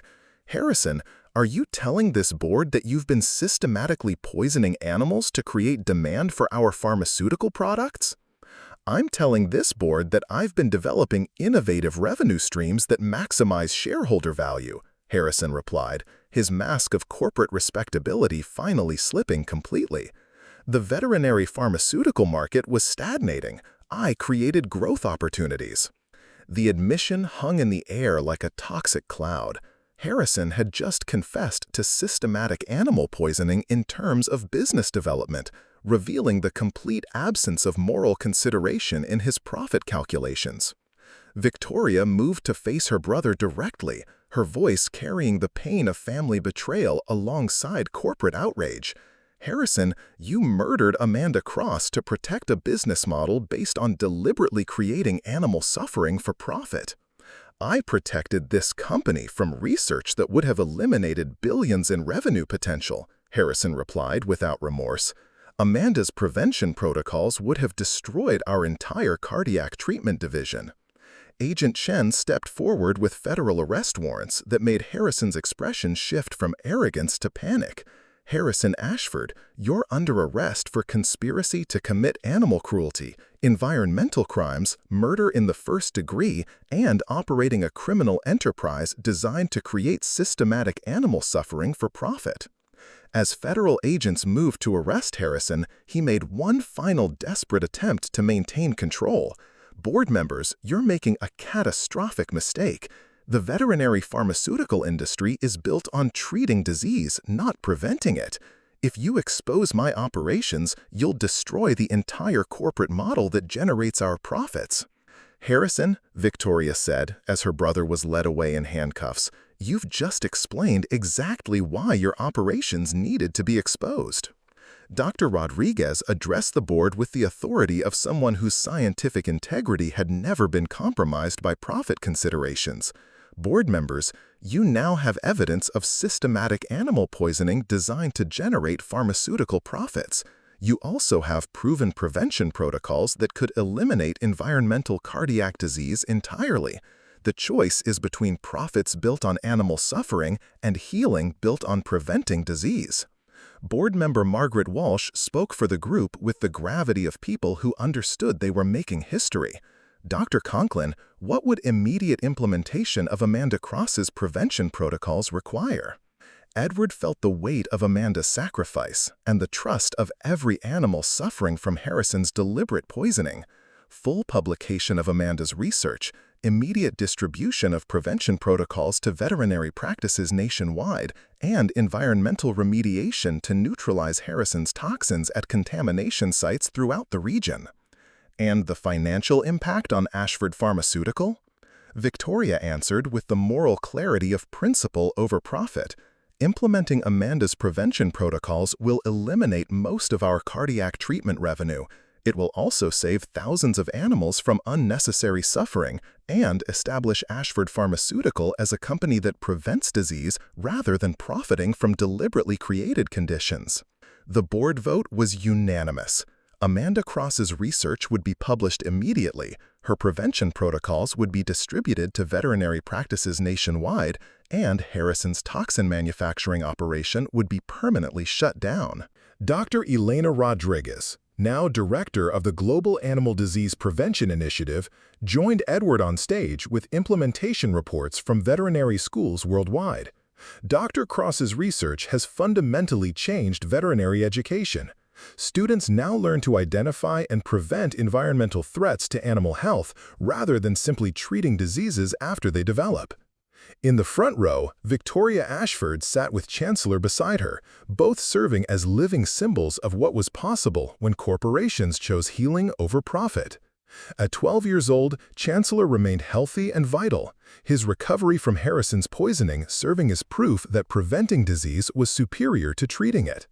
Riley, now in her second year of veterinary school, approached the microphone with the poise of someone who'd grown up watching her father transform from guilt-ridden janitor to global animal welfare advocate. Dr. Cross's prevention protocols are being integrated into veterinary curricula worldwide. My generation is learning to practice medicine that prevents suffering rather than simply responds to it. Edward felt overwhelming pride as he watched his daughter address the international conference. Riley's decision to pursue veterinary medicine had been inspired by watching her father honor Amanda Cross's sacrifice by preventing animal disease globally. She represented the future of veterinary medicine, practitioners who would never accept animal suffering as inevitable when prevention was possible. Dr. Patricia Wells, who'd evolved from regulatory affairs to leading Ashford's Pharmaceuticals Prevention Research Division, presented financial data that demonstrated the economic sustainability of prevention-based animal healthcare. Companies that shifted from treatment-focused to prevention-focused business models have seen average stock increases of 60%. Preventing disease is not only morally superior, it's economically advantageous. The conference audience included representatives from pharmaceutical companies worldwide who were transitioning from profit models based on treating disease to sustainable business approaches focused on preventing animal suffering.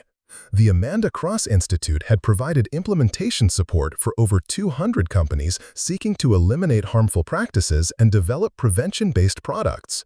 Rebecca Torres, now Director of International Animal Toxicology Prevention, displayed global monitoring data that showed the elimination of deliberate animal poisoning operations in 23 countries. Harrison Ashford's criminal enterprise was just one example of systematic animal abuse disguised as legitimate business. Our international coalition has identified and shut down similar operations on every continent. But it was the arrival of families whose pets had been saved by Amanda's protocols that created the most powerful moment of the conference.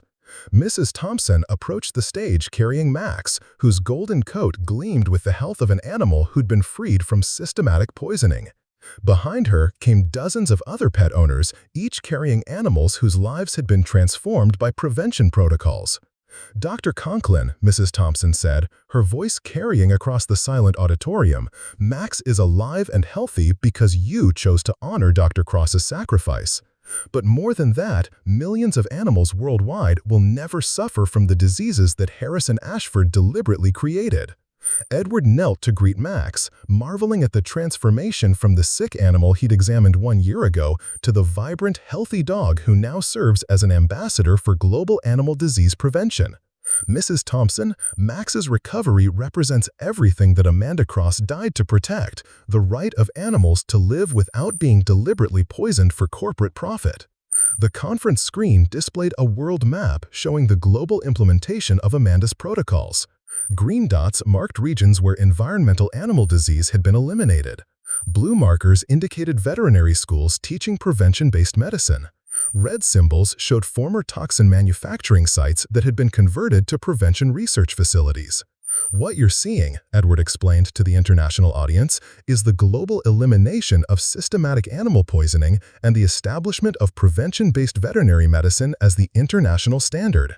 Dr. Santos approached the microphone with statistics that demonstrated the human impact of their animal welfare revolution. Families worldwide have saved over $8 billion in unnecessary veterinary treatments. More importantly, children are growing up in a world where their beloved pets don't suffer from preventable diseases. Agent Chen, now leading an international task force on animal welfare crimes, announced the establishment of permanent monitoring systems designed to prevent the emergence of new systematic animal abuse operations. The Amanda Cross protocols include not just medical prevention, but legal frameworks that make it impossible for another Harrison Ashford to poison animals for profit. EPA investigator Webb displayed environmental monitoring data showing that regions formerly contaminated by deliberate toxins had been completely restored to natural conditions. Environmental remediation using Dr. Cross's protocols has eliminated industrial animal poisoning. Air and water quality in formerly contaminated areas now exceed international safety standards. As the conference concluded and veterinary professionals prepared to return to their home countries with advanced prevention training, Edward found himself in a quiet moment with Victoria and Chancellor outside the conference center. "Edward," Victoria said, "when you saved Chancellor's life in my office, did you ever imagine that it would lead to revolutionizing animal healthcare globally?" Edward looked at Chancellor, who at 12 years old remained the picture of health, his survival and recovery serving as the foundation for everything they'd accomplished. "When I found Chancellor dying, I was just trying to save one animal's life. I had no idea that it would expose crimes affecting millions of animals worldwide." And Amanda's legacy? Edward considered the question while watching conference attendees from 47 countries boarding planes that would carry Amanda's prevention protocols to veterinary practices around the world. Veterinary schools were graduating students who'd never known a world where animal disease was accepted as inevitable. Pharmaceutical companies were developing prevention-based products that protected animals rather than profiting from their suffering. International monitoring systems ensured that systematic animal abuse would never again be disguised as legitimate business. Amanda Cross died protecting research that she knew could prevent animal suffering globally, Edward said finally.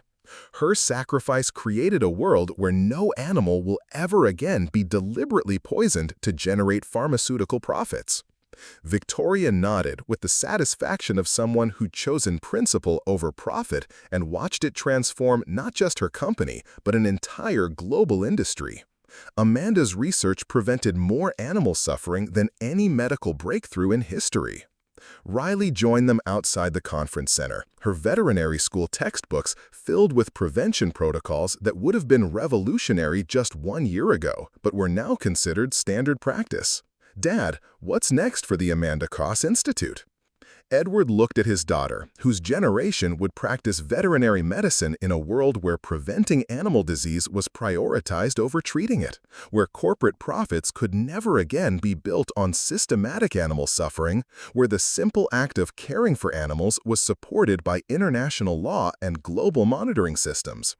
"Next, we ensure that Amanda's sacrifice continues to protect animals who haven't even been born yet," Edward said.